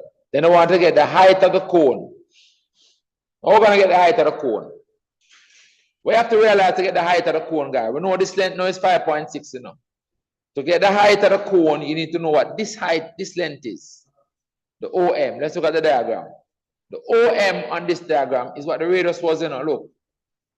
See it here? The OM is what the radius was, the 12. See it here? That is the 12. That becomes the slant height. When you turn the net into a cone, this becomes the slant height of the cone. So that is 12 right here. So this slant height OM is 12. So this is actually 12 centimeters. And you now know this is R. So we're going to use Pythagoras' theorem to find the H now. Pythagoras' theorem. Right? So this height, H, using Pythagoras' theorem, is the square root of the 12 squared minus the R squared. 12 squared minus the R squared. All right, that's what it is. 12 squared minus the R squared. Make it smaller. And I just don't give a lot of space to work with. So this height becomes the square root of 12 squared minus the 5.6 squared. That gives you the height of the cone. That's how you have to work it out. So the square root of 12 squared minus 5.6 squared. So it's 10.6 centimeters is the height of the cone. We don't work on a volume yet, you know. Anything else? The capacity of the cone in liters. Capacity is volume. The volume of the cone is 1/3 pi r squared h. 1/3 pi r squared h. That's what they told us. That's the volume for the volume of a cone. Formula for the volume of a cone. 1/3 pi r squared h. So it becomes 1/3. The pi is 22/7. The r is 5.6 here. The 5.6 is the r, and you square it. And the height is this 10.6 that we worked out. The height is 10.6 times 10.6. So you wrote that out, you're going to get the volume. So let's write that out. So it becomes 1/3 times 22/7 times 5.6 squared times 10.6. So that is 348.2. That's centimeters cubed, but I want liters. In bowl, I want liters. I divide by 1,000. 1, 2, 3. So it's going to be 0.348. 3 significant figures, liters. 0.348 liters. 3 significant figures. That is it. Any question on that? But okay, question done. All right. I'm going to take a break. What time is it now? 7. I'm going to take a break till 7:30. About a 10 minutes break. I'm going to come back and do some variations. Variations are easy topic, you know, so might not even spend so much time on it. We can maybe get in another topic after this, right? After variation. So you can decide which other topic you want to get in. All right? So let me take a break and then we'll start back with variation. We're going to do a couple of variations questions. All right? So let me take a break. Let's take a quick break right here.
All right, ready again, guys. So we're going to look at some variations, right? A topic that is set relatively frequently, not on every paper, but you know, relatively frequently set question. Online, can you hear me still? Can see the screen, just making sure. Yes, sir. All right. So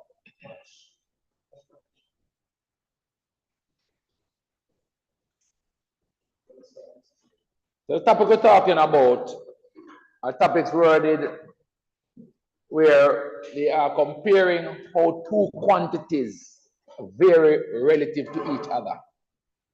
And the variation is either direct or inverse. So let's say that the two quantities are, let's use two quantities. Let's say the quantities are, I usually use X and Y. All right. And if it is that Y varies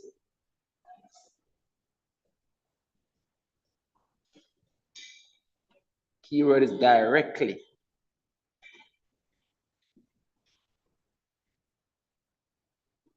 as X. Simple. When it's a direct variation, it means that the first quantity is equal to a constant times the second quantity. Simple as that. If it was Y varies directly as X squared, they put a square on this. If it was Y varies directly as the cube of X, X cubed, they put a cube on that. If it was Y varies directly as the square root of X, they put the square root of X there. That is all. All right? So normally it's just Y and X. And what they will do, they will give you a known pair of X and Y value. I'm using X and Y as an example. And you can use that X and Y value to find the K. Now, some questions will require you to find the K. Some questions will not require you to find the K. I'm going to look at doing both ways. But they will always present you with a pair of known X and Y value. Like for example, 5, 10. All that means is that when X equals 5, the Y equals 10. And then what they'll do, they'll ask you to find other values. That's for the direct. The only difference with the inverse is that they will probably have the same statement. Let me copy it down. A similar statement. But instead of the word direct here, the word you're looking for now is inversely. It's an inverse variation. And it's an inverse variation. It's no longer K times. It becomes K divided by X. And again, if this was squared, they would have a square. If this was cube, they would have a cube. If this was square root, they would have square root. And again, they would give you a pair of known X and Y values to find the K and ask you for another value. Typically, that's how the questions are. I think we just need to just do some of them and show you. Some of them you have to calculate the K. Some of them you don't need to calculate the K. The K is a variation constant of variation. All right, we're looking for a keyword inversely and directly in the questions. All right, let's look at some questions and see how you treat with it. All right, I think the most recent one I can remember is on June 2022. So let's look at that, June 2022.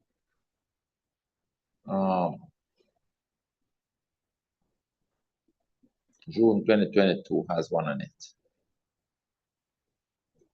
And I find that recently they've been setting the questions so that they don't need to find the key in recent times. They don't actually need to find the key. So, and it is usually an early question, like between question 2 and 4. All right, part of question 2 or part of question 4. A variations question. This paper, it is a 2C. All right, see it here. No. Right. Right, see it here. This is one. Well, this question says, the height h, that's the first quantity, h. The height h of an object is directly, say a direct variation, directly. So this is the first thing, h. Directly means k times what? The square root of the perimeter. The square root of the perimeter. That's it, That's relationship because it's direct. The first quantity is directly proportional, means k times. The second quantity is the square root of the perimeter p. And so this is the variation relationship right here that we have. We can copy this down. That becomes it based on what they have said. And they ask you for a statement. Write an equation showing the relationship between h and p. This is it. And you can tell them that k is a constant. K is a constant. The k is a variations constant. You can say k is a constant.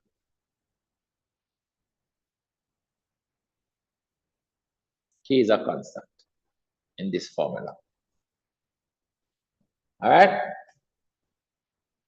Next part says, see, this is where which is where now they normally give you a known pair of values. So this known pair of values can be used to find the k by plugging those values in this formula. So you, for example, plug the h value here and plug the p value in there and then work out the k. But you don't have to because the question didn't ask us for the k. So I'm going to show you, how you would do it if the question don't ask for the k. This one, it says, given that this is one pair of values, we determine the value of h when the p is 2.89. So the approach I'm going to take for this one is to recognize that the k is a constant.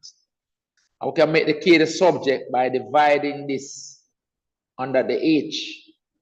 And you're going to see that if you divide this under the h, the k constant is going to be equal to h divided by the square root of p. Now what this means, guys, is that the h value divided by the square root of p value is always equal to the same constant value. So for any pair of values of h and p, once you put the h over the square root of the p value, the result is the same. So I can set up a situation. I don't need to find the k. I now know that my constant is always equal to h over the square root of p. So it's this pair of h and square root and p pair that we're trying to get can also fit that way. So look at what it is now. This is always a constant. The h over the square root of p for any pair of h and p is always a constant. So see it here now. This pair of h and p, if I put them over each other like this, the h value of this, which is a 5.4, over the square root of the p value for this, which is a 1.44. This is h over the square root of p I have here for this pair. That one is a constant, so it will be equal to the same setup for those two values. This h with this p. Just like this h, we don't know the value. So we're going to put it on here as a numerator, the h over the square root of this p, 2.89. And that's the equation that you're going to use now to solve for the h. This is the method where you don't need to find the k. If you want to find the k now, all I need you to do is actually work out what this is by plugging the 5.4 4 there and plug in the square root of p here and work out the k. But I don't need to work out the actual k, because this ratio, this relationship, h over the square root of p, will always be constant for any pair of values of h and p. So that pair of h and p can be fitted into this, and this pair of h and p can be fitted into the same thing, and they will be coming out to the same constant value, because it is a constant. The h over the square root of p is the same value for all pairs of h and p values. Think you understand that? Understand that? And then to find this h value now, I just take this square root of 2.89 and multiply it up here and leave h as a subject. That's all I have to do. See? So the h becomes equal to, the h that we want becomes equal to, take this and multiply up here as I've said, 5.4 times the square root of 2.89 and divide that by the square root of 1.44. In this example, I don't need to find the key. They did not ask for the key. Some questions they will ask for the key, some they will not. I find that in recent times, they have not been asking for the key. But that's going to give us our h. So we can write it down here. Therefore, h equals, work this out with a calculator and we'll get the h.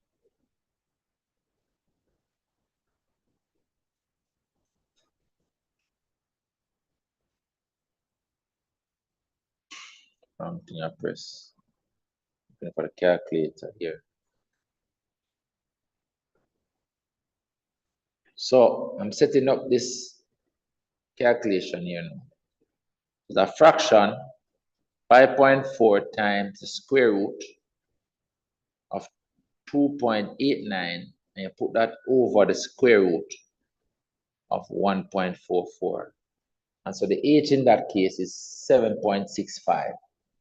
7.65 is the answer.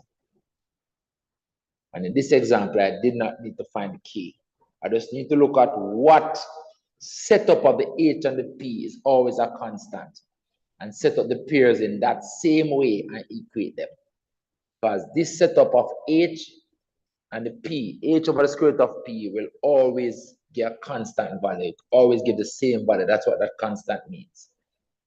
H over the square root of p will give you the same value for all the pairs of values of h and p. That's the method that we use for this question. Everybody good with that? Online? Everybody okay with that? Online? Yes, sir. All right. Let's look at another example. January 2021. There's one on January 2021. Let's look at that one.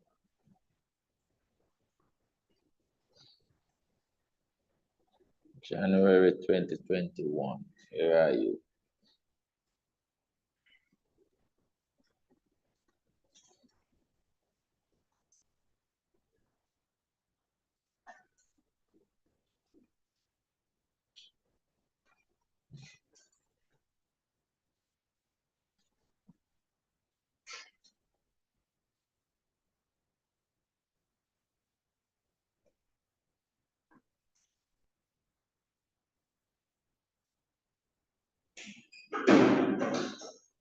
All right, so this is number 2 again. Most times it's a part of number 2, especially on the recent papers. All right, January 2021. Number 2. 2 part T. See there? There you go. Look at this one. That's another variations question. Again, it's a direct variation. Let's look at it. You want to look at the things? Mute your mic, please. Mute your mic, please. Mute your mic, please, online. So this question says, the distance needed to stop a car, D, that's the first variable, D, varies directly. That means D equals K times right away. No? Directly is K times. So what is the second variable? The square of the speed. The square of the speed means S squared. That's a relationship right there, son. That is it. The distance needed to stop a car, D, varies directly because it's directly is k times. You see, if that said inversely,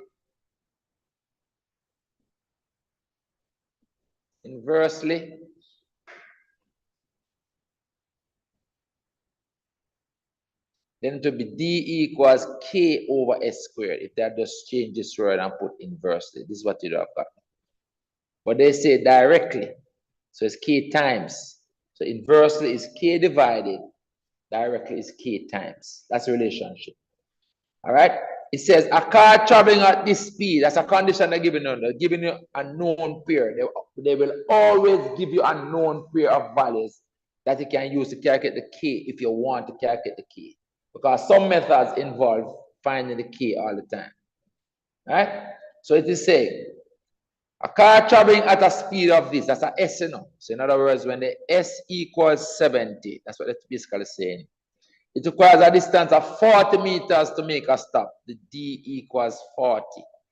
This is a known pair that goes together in this relationship. That's a known pair. It says,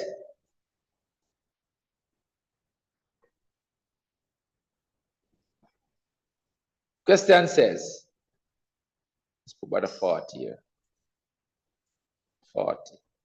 The question is saying, what distance is required to stop a car traveling at 80? In other words, this is asking, when the S is 80, when the S equals 80, what is the D? That's what this question is saying. You know? When a car is traveling at 80, what is the D? I know that the D is in meters, right? The distance is in meters.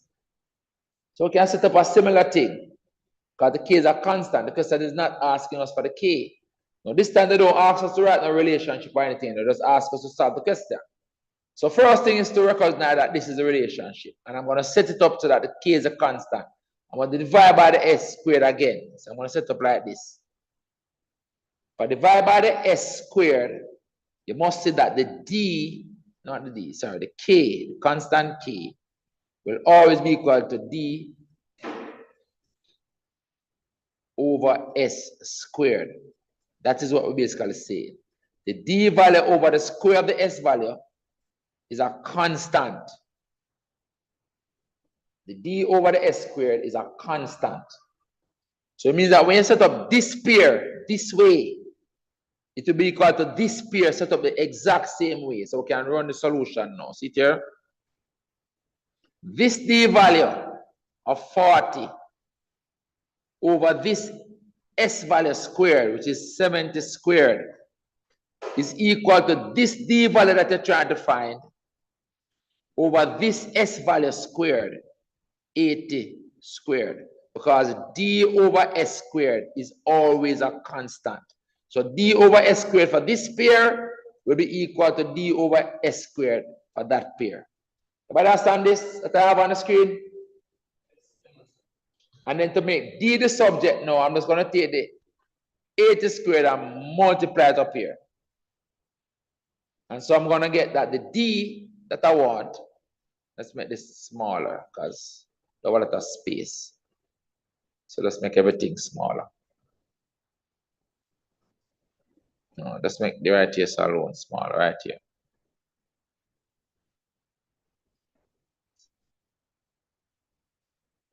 Right.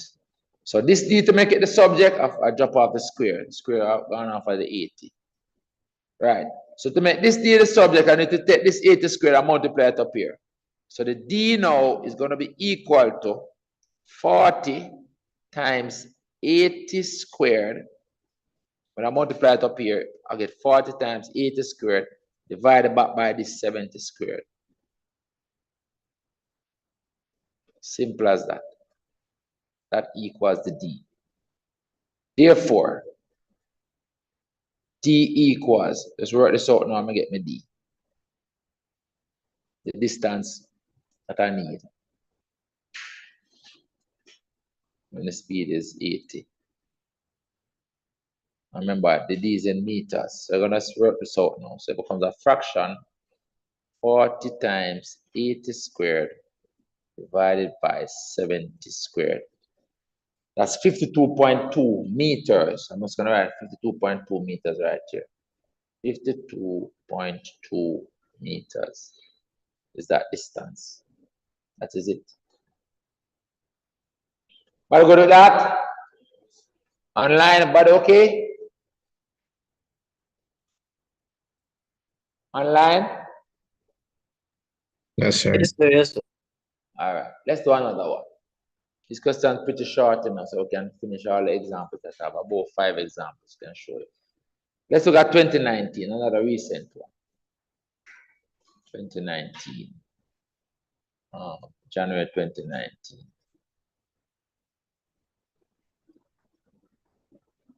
2019, January.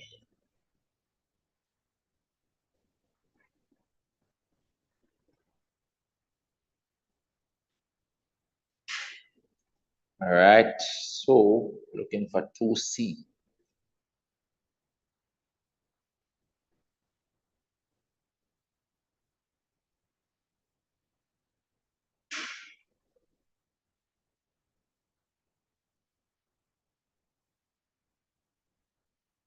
And there you go. There's another one. All right, there's another one. And this one gives us a table down here as well. All right, so this one a little bit longer. Let's see what this one says.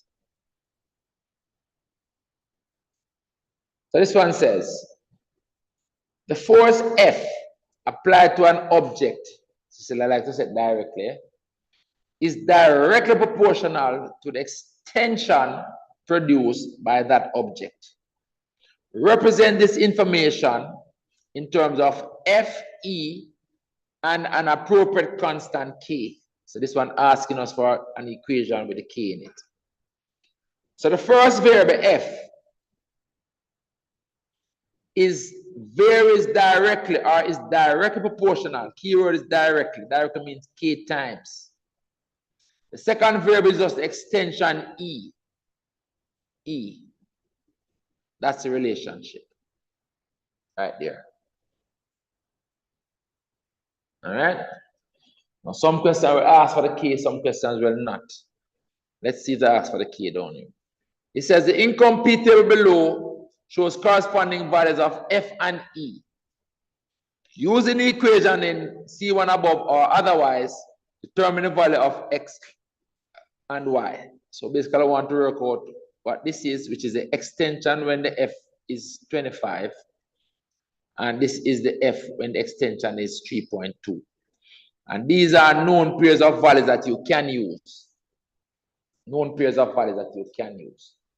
You can use them to find the K if you want, but again, we don't need to find the K. So I'm not going to find the K if you don't want it. So you don't need to find the K.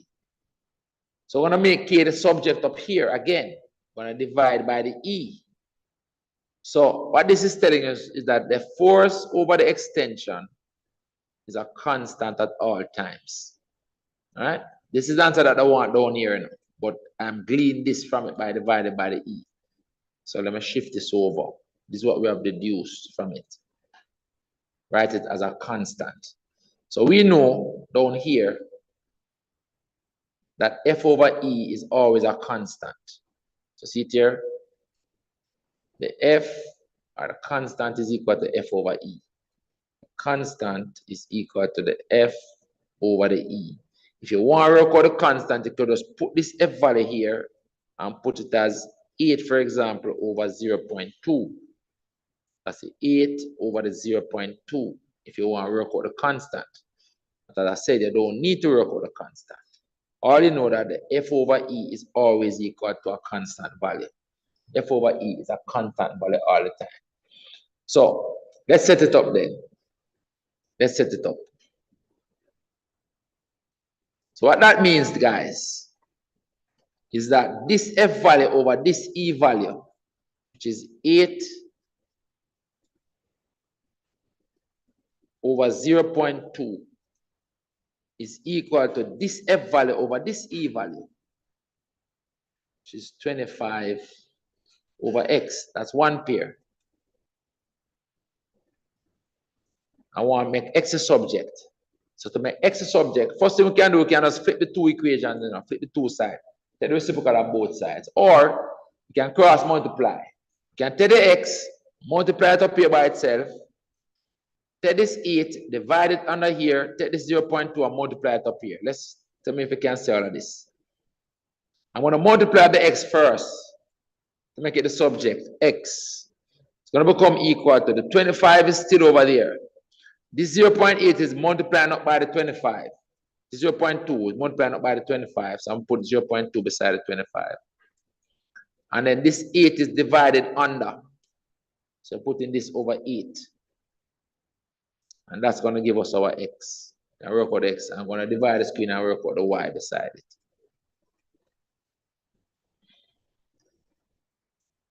Do another pair. Same thing again. This f over this e. If you want to use these numbers to, you know, any pair, you can use this pair or this pair. No matter. This 8 over this f over that e. 8 over 0.2 is a constant. So it's going to be equal to this y over this 3.2. Y over 3.2. Let's write this better. That y now looks so good. Y over 3.2. That's it. And to find this y now, I just need to multiply away this 3.2. Right? So the y is going to be equal to 8 times 3.2 divided by 0.2. So this calculation will give me my y, this calculation will give me my x. So I can go for the calculator and write them down. Let's write them down now. As simple as that.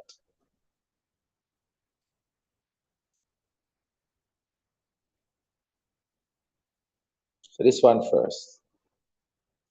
A fraction.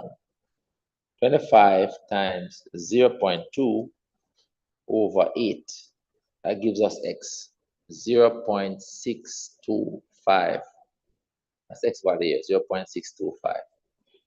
And then this y value now is obtained by doing that calculation. So clear the calculator. I'm going to do 8 times, let's do the other fraction first. 8 times 3.2 over 0.2. That's 128. That is it, you're done. So oftentimes I ask you for 2 values in a table. Sometimes I ask for the k, sometimes I don't ask for the k. I've used a method this time where I'm not finding the key, because I don't need it. I'm not getting the marks for finding the key. But understand that? Are okay with that? Yes, sir. All right. There's another one on June 2019. June 2019. So we went for the June paper now. 2019, June.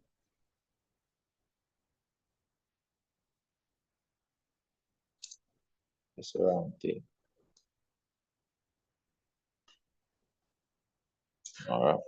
2019, June.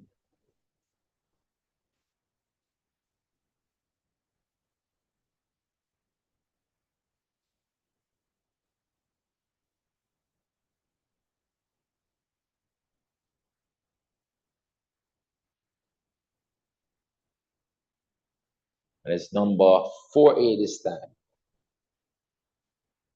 On the 2019 June paper.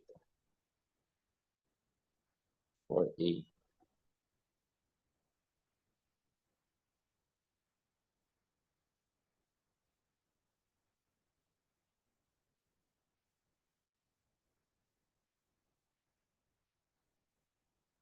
Go on past it. Go on past it. Okay, see there? There you go.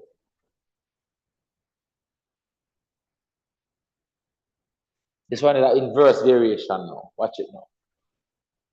This one says, quantities P varies inversely as the square of V. So this is inverse now, so it's K over. So the first quantity is P, see there, P. It is equal to the inverse variation of the square of P. So it's equal to it. it is inversely proportional to the square of v. So that means k over v squared, because it's inverse. So it's direct, it will be k times v squared. The square of v is v squared. So that's a relationship right here. Next part says, given that when v is 3, p is 4, determine the positive value of v when p is 1. So again, they're not asking for the k. Because they're not asking for the k, I'm going to make k the subject here again. I'm going to take the v squared and multiply it up here. So I'm going to say that the k is always equal to the p times v squared. This is the relationship. So the p times v squared is always a constant. P times v squared is always a constant. I'm going to use it down here. So let's set it up. The constant is p times v squared. See here? The constant is the p times v squared. The p times v squared is a constant for all the pairs. So for this pair, the p times v squared equal to p times v squared to that pair over there. So let's set it up.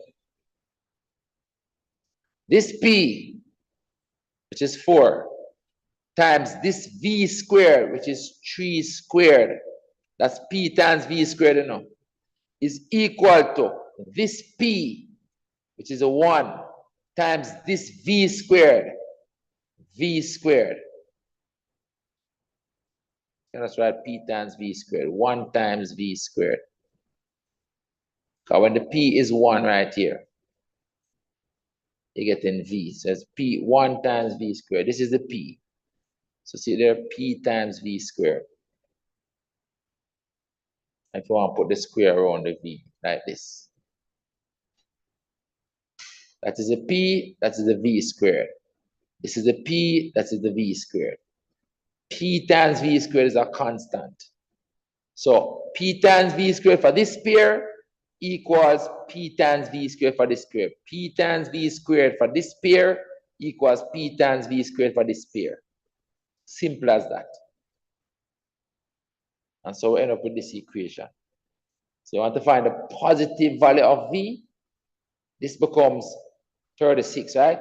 Because this is 4 times 9 is 36. So it means that 36 is equal to v squared, because this works out to v squared. So you square both sides, you're going to clearly see that the v is going to be equal to 6. They want the positive square root, the positive value. This is the answer, v equals 6. Easy question. But understand that? Online, anybody go to that? Yes, sir. All right, so there's one more. I think the other one needs a key. So that's on 2016. June 2016. So 2016, June.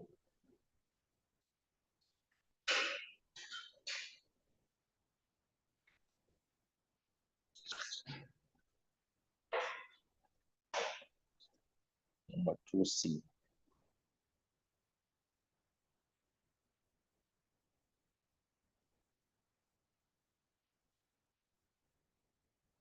Right here.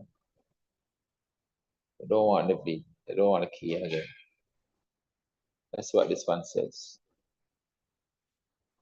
All right. So this one says, table below shows corresponding values of variables x and y, where y varies directly as x. Easy again. Y varies directly as x. That means that y is equal to k times x. Y is equal to k times x.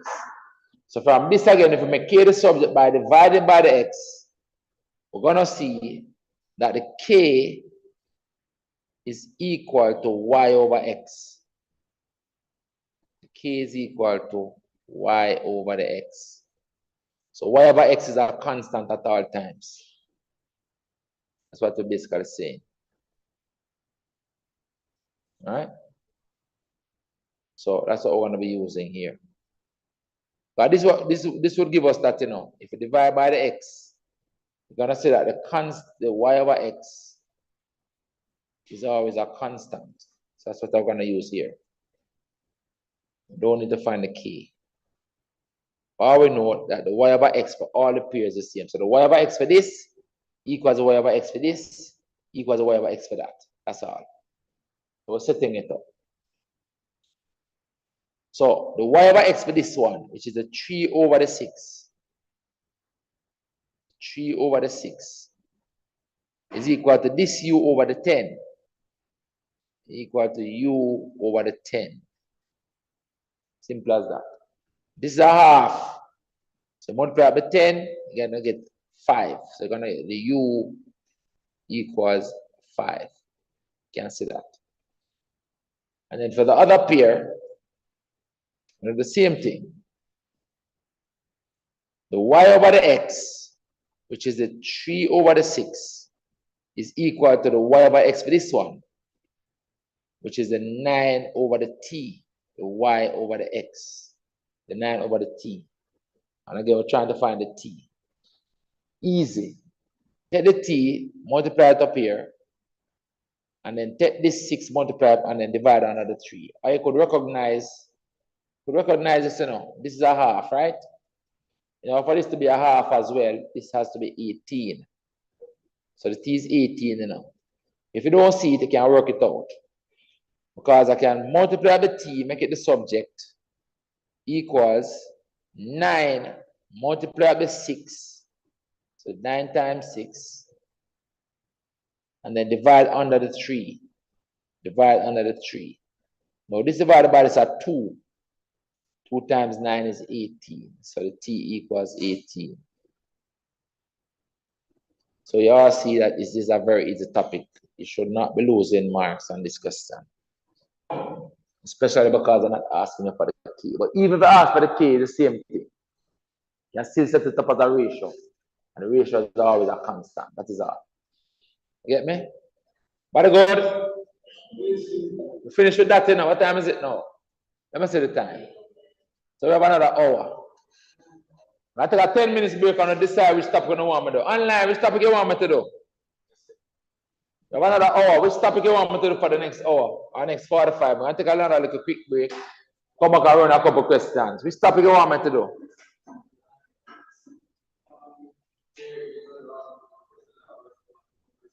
Huh? Question is always at number 4. Which one? Number 4.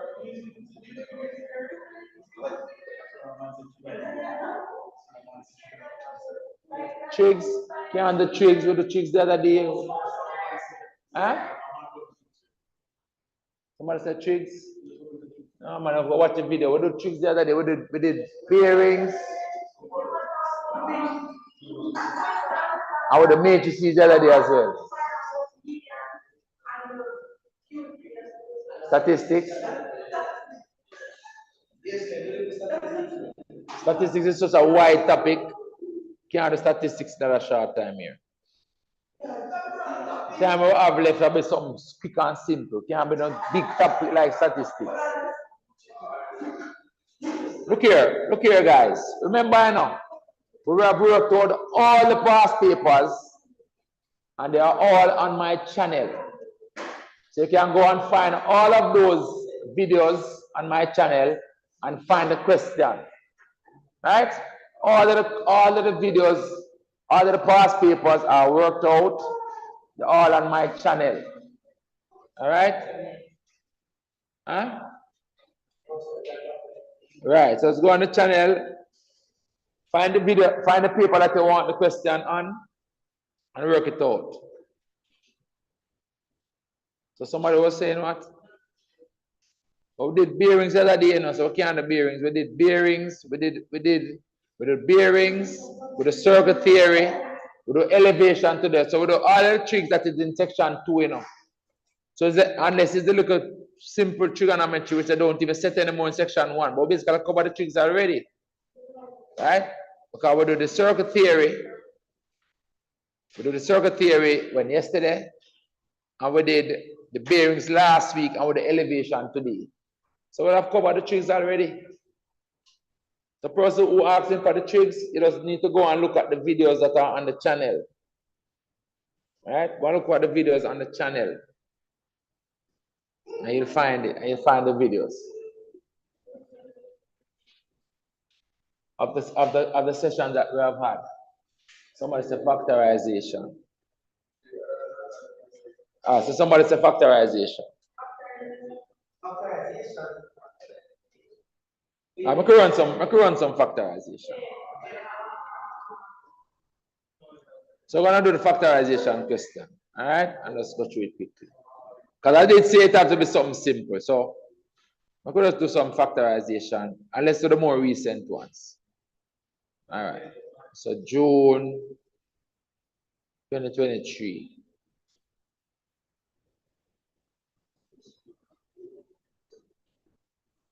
So remember with the matrices already, with the transformation already, with the vectors already, with the bearings already, with the elevation already, with the circle theory already. All right, with all those topics already in this revision thing. And now today, with the elevation, with the solid geometry, and with the variations. So somebody is asking for some factorization. All right. So it's usually number 2. And that is none on this one. Really. All right, there's none on that one.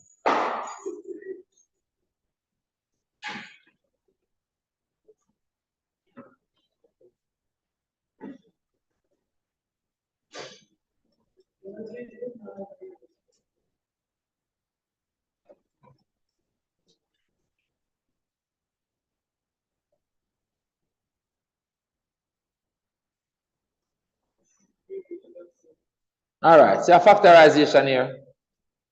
Let's go through the process of factorizing this thing. All right.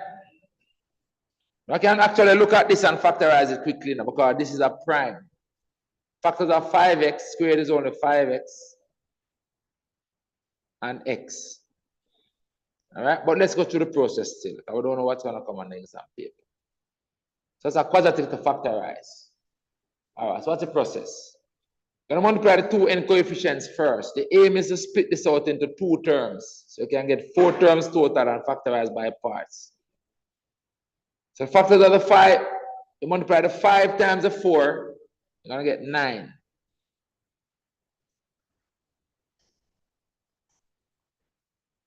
Give me 9, you're going to get 20, sorry. We're going to factors of the 20 that add to this middle term of negative 9. That's a process.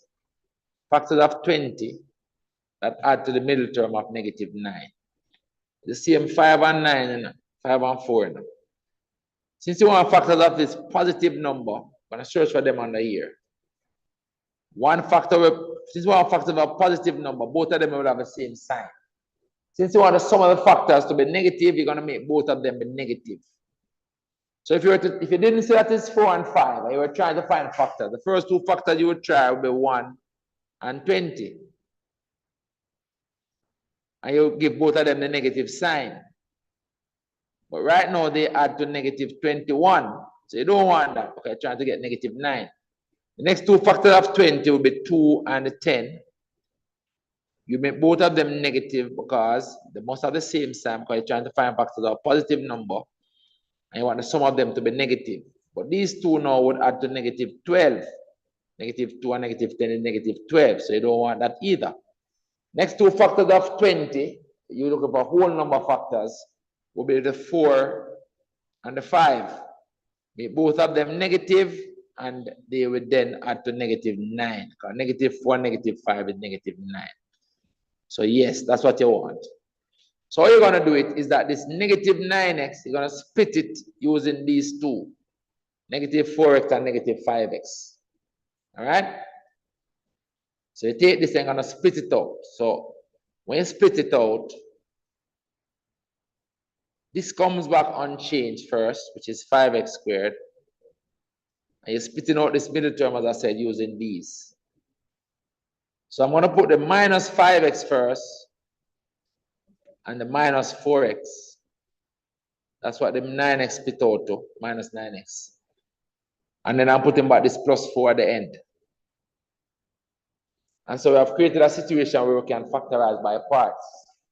So we're going to go for the highest common factor in the first 2 terms, which is 5x. 5x out of this is going to leave me with an x. 5x out of this is going to leave me with a negative 1. I must put the same thing in the bracket over here. That's a hint and a key thing, a key step. The x minus 1 must be in the bracket over here. So what I normally do is put it back first. Same x minus 1 in the bracket here. Then in between here, you're going to have a plus factor or a minus factor. Some plus value or some minus value. How are you going to know what it is? You can, for example, find it by dividing this 4 by this negative 1. 4 divided by negative 1 is negative 4. Or you can divide this negative 4x by this x. Anyway you look at it, you're going to get a negative 4 inside here. Because negative 4 times x is negative 4x. And the negative 4 times negative 1 is positive 4. So then this is like your common factor now. This x minus 1 is a common factor. And they are being multiplied by this 5x and negative 4. So the 5x and negative 4 becomes a factor as well. So 5x minus 4 is a factor. And you put by the common factor x minus 1. And that is it. Now if you do it and get these the other way around, it is still correct. So if you get x minus 1 times 5x minus 4, this is still correct. So it's this or this. But I get this or you get that, it's still correct. They're just in the reverse order. So that is it. All right? And then hence it says to stop. But I'm not going to stop. We're just focusing on the factorizing. But okay with that online? Yes, sir. All right. Let's do another factorization question. Let's see. On another paper.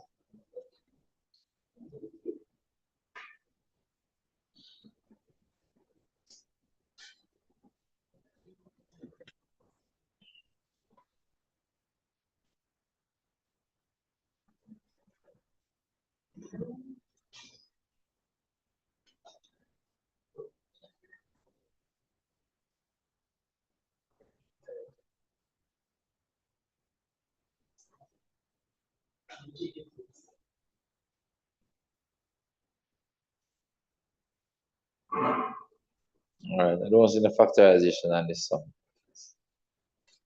Not on this one. All right, let's go for another here.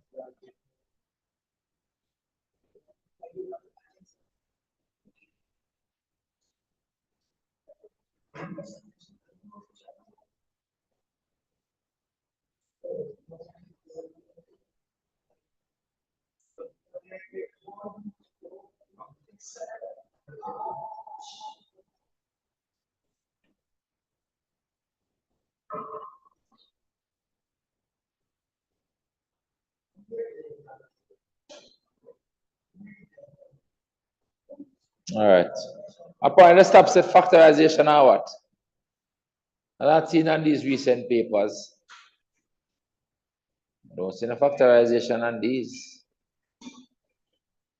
All right. Let's look at 2018 then.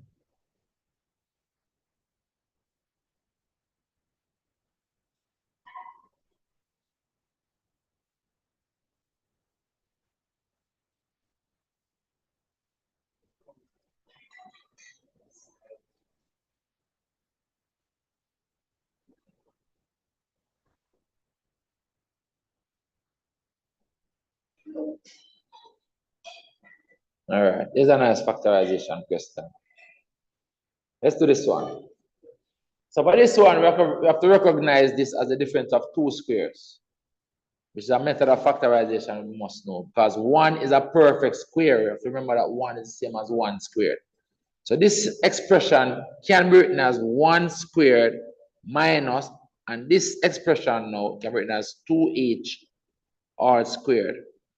So we have the difference of two squares right here. What's the rule for the difference of two squares? Let's write it out over here. A squared minus b squared can be factorized into difference of the two numbers a minus b and the difference of the sum of the two numbers a plus b. That's how you factorize the difference of two squares to get that. So I'm going to apply that same rule to this now. So then it's going to become 1 minus 2h, because the 1 is like a and the 2h is like a b. So it's 1 minus 2h first times 1 plus 2h. And that is the answer for that one. Difference of 2 squares. All right, nice and easy. Next one, 4 terms as a factorization by parts. So in the first 2 terms, you're going to see that highest common factor is a q. I'm going to factor out the q. And from this one, we're going to get a p. And from this squared, if I factor out the q, I'm going to get a q. I want to have the same thing in the bracket over here. And it's okay because I have the p value and the q value following over here. So I can put by the same bracketed term over here, which is p minus q in the bracket. And then from this 3p, I factor down to a minus q, so that I'm dividing this 3q, by this minus q. So I'm getting negative 3 out here. Or I can divide this minus 3p by this p. In any case, I'm getting minus 3 inside here. And so this p minus q now is a common factor. And it is q and minus 3 times that common factor. And so this then becomes q minus 3 times the common factor of p minus q. And that is that. All right? That is that. Anything else? Nope. That is it for factorization. That is that. All right, let's look at 2017.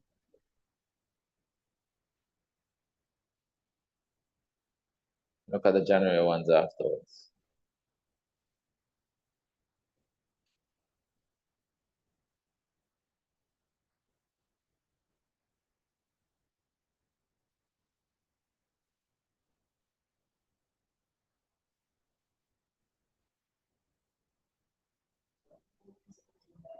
All right, here are some factorization to do.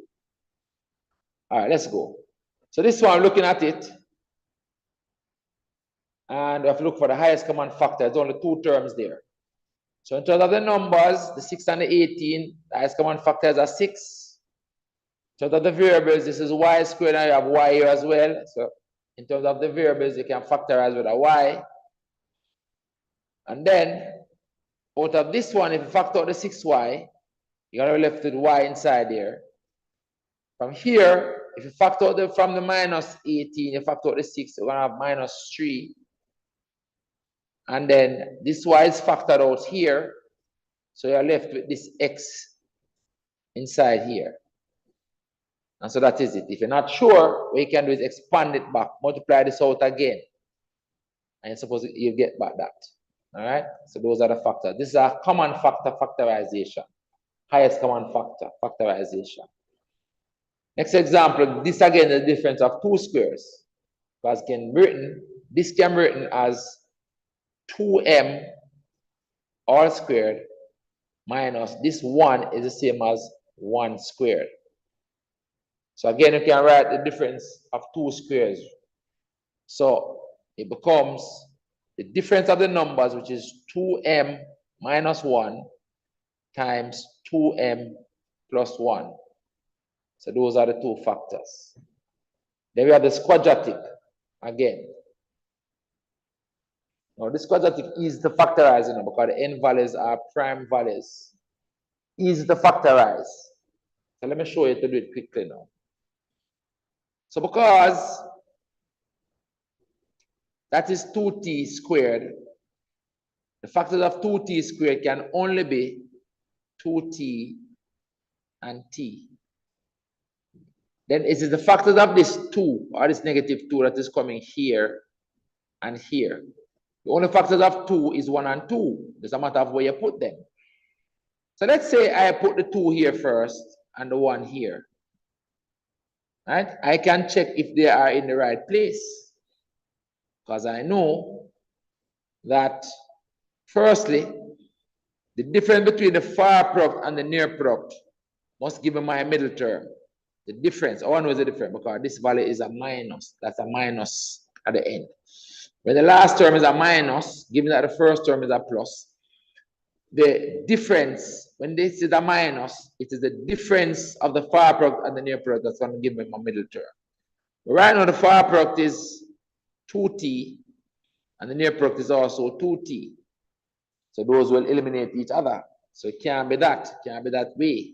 So the 2 and the 1 here are in the wrong order. So I need to spin them around. I need to put the 2 over here and the 1 there. So we'll check it now. The far product is 4t, and the near product is 1t. 4t minus 1t is 3t in the middle there. So they are in the correct place now. So the thing now, what are signs to go in the bracket? Now look, when this, sorry, my mistake. When this last value is negative, 2 signs in the bracket will be different. 2 signs in the bracket will be different. 2 signs in the bracket will be different, and this tells me that I'm going to get the larger product, the negative sign. Which product am I talking about? The far product and the near product. The larger one must be negative. The far one is 4t. And the near one is 1t. So the far one is the greater one. You have to make it negative by putting a minus here. And then you put the plus right there. So those are the 2 factors, easy as that. You can check it. The far product is minus 4t. The near product is 1t. Minus 4t plus 1t gives us this minus 3t as the middle term. And so those are the correct 2 factors of that one. So when the n values are prime, you can work out the factors easily like that, almost like trial and error. But you must remember that the far product and the near product are to give it the middle term. You have to remember that. All right? That is it. That is it. That is it. All right, since we're on this question, we can just make this a single fraction. Let's show how this will be done.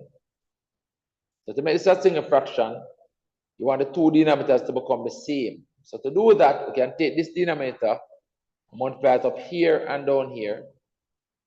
And we can take this denominator and multiply it up here and down here. And so it is like we multiply this fraction by 4 over 4. So it's like you multiply it by 1 really. Multiply this fraction by 3 over 3. Multiply the 3 up here and down here. So multiply this one by 3 over 3. And the 2 denominators are going to become the same. So if I work out this numerator, there's 4 times 5p, that's 20p. And 4 times 2 is 8. Dividing that by a common denominator now as 4 times 3 is 12. Minus, that's this minus here. Working out this 3 times this numerator now. 3 times 3p is 9p. And 3 times negative 1 is negative 3. Over this 4 times 3 is now 12 as well. Now that the 2 denominators are the same, fractions are related, the answer is going to have that same common denominator of 12. And you're working on the numerator values now. Mindful that this is a minus. So it means that you're doing 20p minus 9p. 20 minus 9 is 11. So you're going to get 11p right here. Then you're doing 8 minus a negative 3. This minus made that a plus. So it's really 8 plus 3, which is 11. So we're getting plus 11 right there. So that is the single fraction. 11p plus 11 over 12. That is what that is. That's an easy question. All right. That's an easy question. I think I'm going to think there and I kind of feeling really tired now. Okay, guys. I think I'm going to end it there. Start to getting some back pains. So I'm going to end it there today. All right, so the plan, guys, I'm going to end it there online. I'm going to end it there today. Half an hour earlier, but that's it. I'm tired. I can start to get some back pains now. Sitting here all day. All right, so the plan for next week is to do some more sessions. So next week, Saturday, and the people online can join if they want. What we're going to do next week, Saturday, we want to do a whole paper at 9 a.m. for 2.5 hours. After that, I'm going to give you the answers, and then you're going to tell me which questions you want me to explain. All right? That we'll do that for about an hour. And after that, we take a short break. I'm going to give you another full exam paper. I'm going to do that again for 2 hours and 40 minutes again. A second paper. And at the end of it, again, I'm going to give you the answers or the solutions.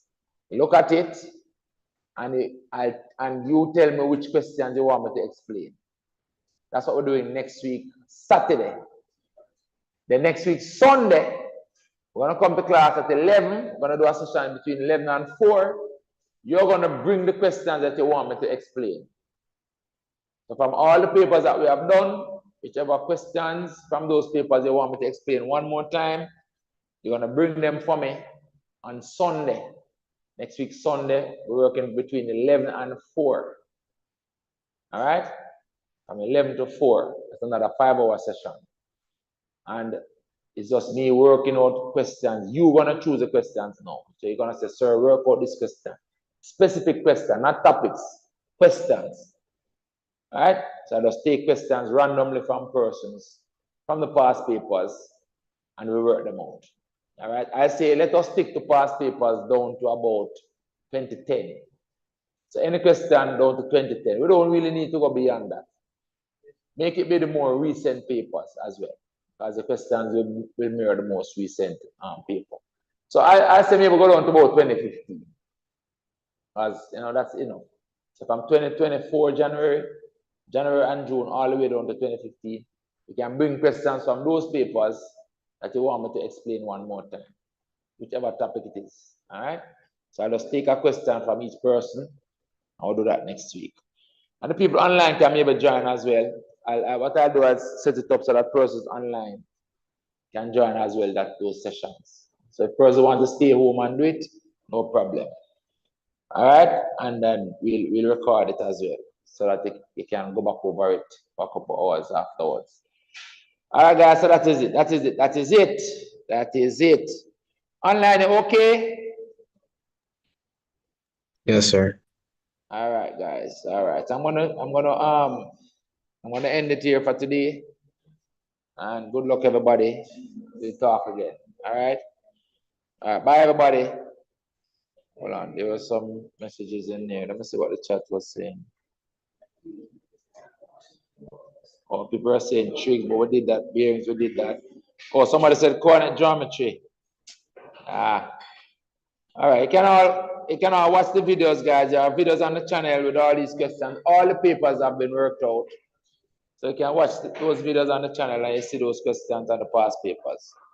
All right, so I'm going to end it there now. Bye, everybody. Bye. Okay, bye-bye.